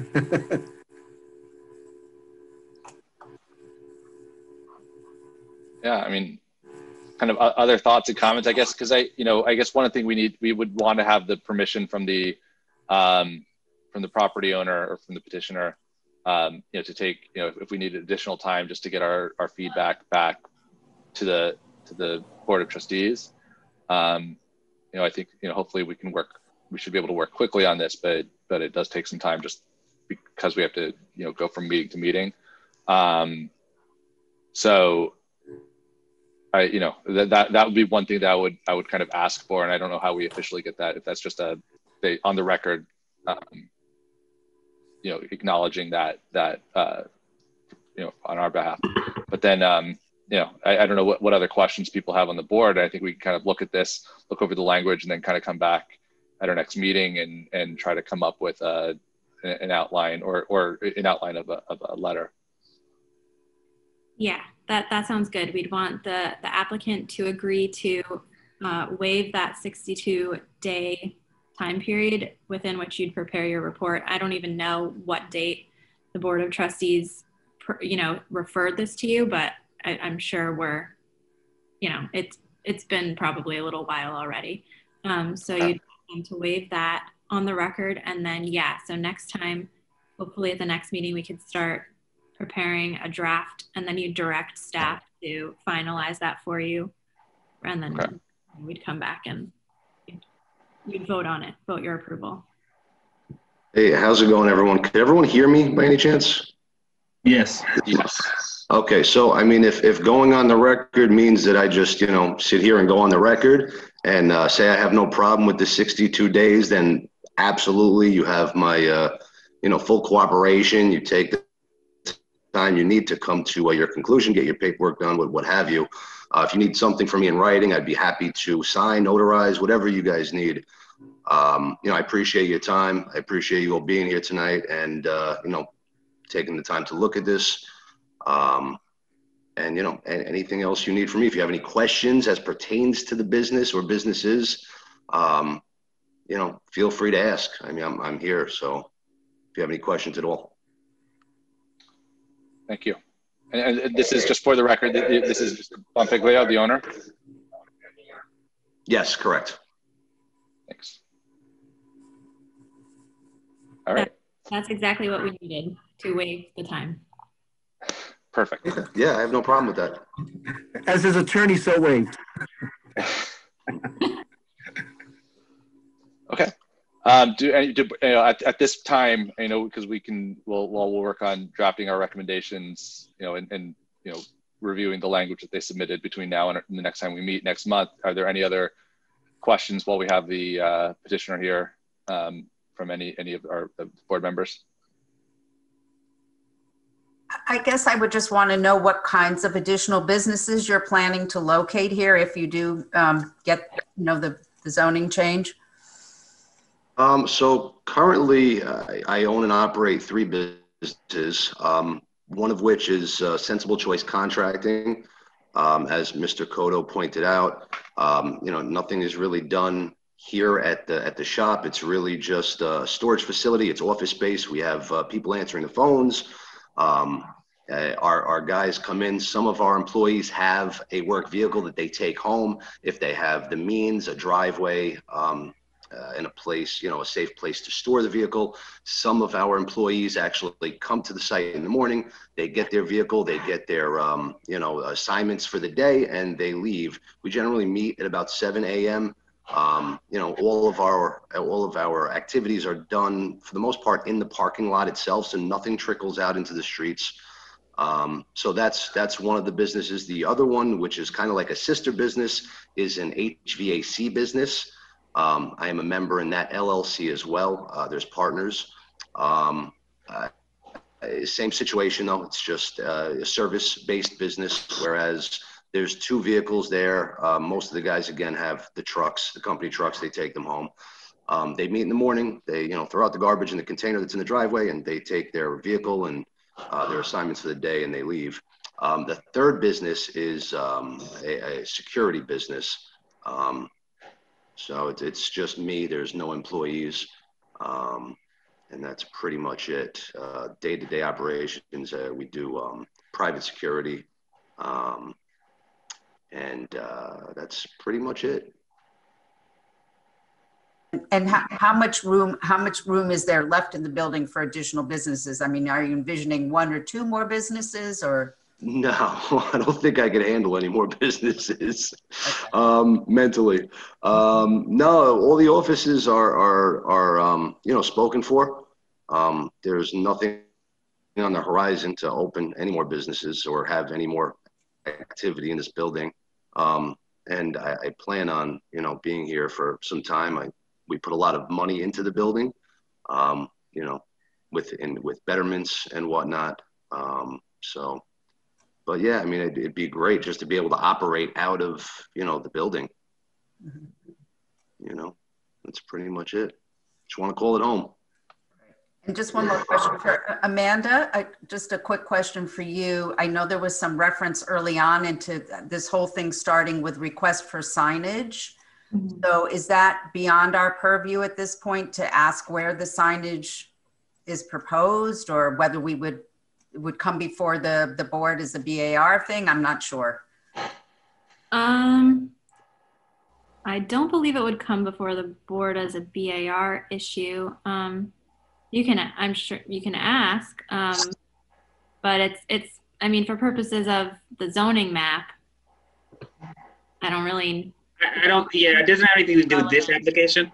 Right. I think that, when it comes to signage, they have to follow the sign code. If they don't follow the sign code, then they would need to request a variance from the zoning board from the sign code. Other than that, I don't think, if there was a BAR application, you could probably nudge your way in there, but that's not what's in front of you. Yeah, for purposes of this application, I don't think it's very relevant. All right. That's it for me. Thank you. Anybody else? I just had a quick question. When I was looking at this, I saw that it looked as if it said if there was going to be a change in the businesses in there, say a new owner whenever, or Mr. Bonfiglio decides to do something different there. Am I right that would require a permit again, that it wouldn't be an automatic, easy option of any business going in there? Or did I misread that? Yeah, so maybe Amanda, do you want to try to take this one, or? If there's a new business that comes in? Yeah, I was looking at the section of the code 162-48. Yeah, it's so I think that if you say, for instance, they left and whatever, they decided they want to close up their business, they get the property but close their business, a new tenant wanted to move in, you know, they have to get a business license from the village. Oh yeah. Okay. And then I think they have to get, you know, they would have to get a permit, fire inspection from the building department. They'd have to get a certificate. Is it a certificate of occupancy, or is it like a certificate of tenancy or something like that? It's a certificate for change in commercial occupancy. Yeah, that's what you're referring to, Nina. Yeah. So they would have to go in front of the building department for sure. They would not necessarily have to, if they're not changing anything else, they wouldn't necessarily have to go in front of anybody else. Yeah. Right. Yeah, I just sort of thought that might be reassuring to the neighborhood that, you know, there's not likely to be a nuisance business or anything in the future going in here. That's a good point. Well, it would also have to conform with the NC2 rules. You know, there are lots. It looks like lots of conditional uses there, which would then have to come back to us for a conditional use permit if it were something not on the permitted list. Absolutely. Yeah. And then that's the threshold. I think there's also some parking setback requirements and other different things. So because of the nature of the site, if they did try to change it too much, they may end up in one board or another just dealing with those things. So they will have to be sensitive moving forward. Yeah. And I don't know what's been looked at as far as the, you know, parking permits for as an example, but there are other zoning changes that, you know, because it's a weird situation, right? Where this was maybe before 1990 zoned one way, it was changed in 1990, and now they're asking to change it back. But if the zoning, if this zoning change is approved, are there other requirements that they now, or work that they may need to do in order to kind of comply with the NC2 zoning that maybe they wouldn't have had it always been in that district? There may be. I mean, in conversations with Joe Agostinelli, the building inspector, he felt that this, you know, changing it over to the zone would make it much more compliant. Again, you know, reserving right to review whatever comes in front of them in the future. But it would be much more compliant and much easier to manage, I think, for the building department to make sure they are in compliance. And I think also easier for the applicant to sort of, you know, run their business without running into the wall of a use variance, which, as you know, is very difficult to deal with. Mm-hmm. Yep. Cool. Well, kind of knowing the time and knowing that we are going to have an opportunity to talk about this, I think one more time at least. I think if we don't need to make any motion on this, right? This is not at this point, unless you want. Not at this point, right? Drafting anything. No, I don't think we're. You know, I think it would be helpful for everyone to sit with this until we can kind of come back again, and then give staff directions for how we want to draft our recommendations. But I think if that's the case, then I think that we can, you know, table this till next week, next meeting, and then try to finalize something then. That sounds reasonable. Okay. All right. So I think with that's the last item on the agenda. I thank Mr. Bonfiglio and Mr. Cotto for their time tonight. Thank you. Yep. Thank you, guys. You can motion for an adjournment at this point for the meeting? Michael Aronson, motion to adjourn. Second. All right. That was a long one, guys. Appreciate all of your time. On your first meeting, it was a long one. Yeah. Thanks, guys. And then, but, you know, and I feel badly. I didn't. Yeah. But thanks everybody, and welcome. I know we talked a lot, Nina, but and also Eric. I know you're new to the board, but not really. I feel like you've been at every meeting for the last year or so. But so anyway, thanks everybody, and welcome, and see you guys in a little bit. Thank you. Thank you. Thank you. Thank you. Good night. Good night.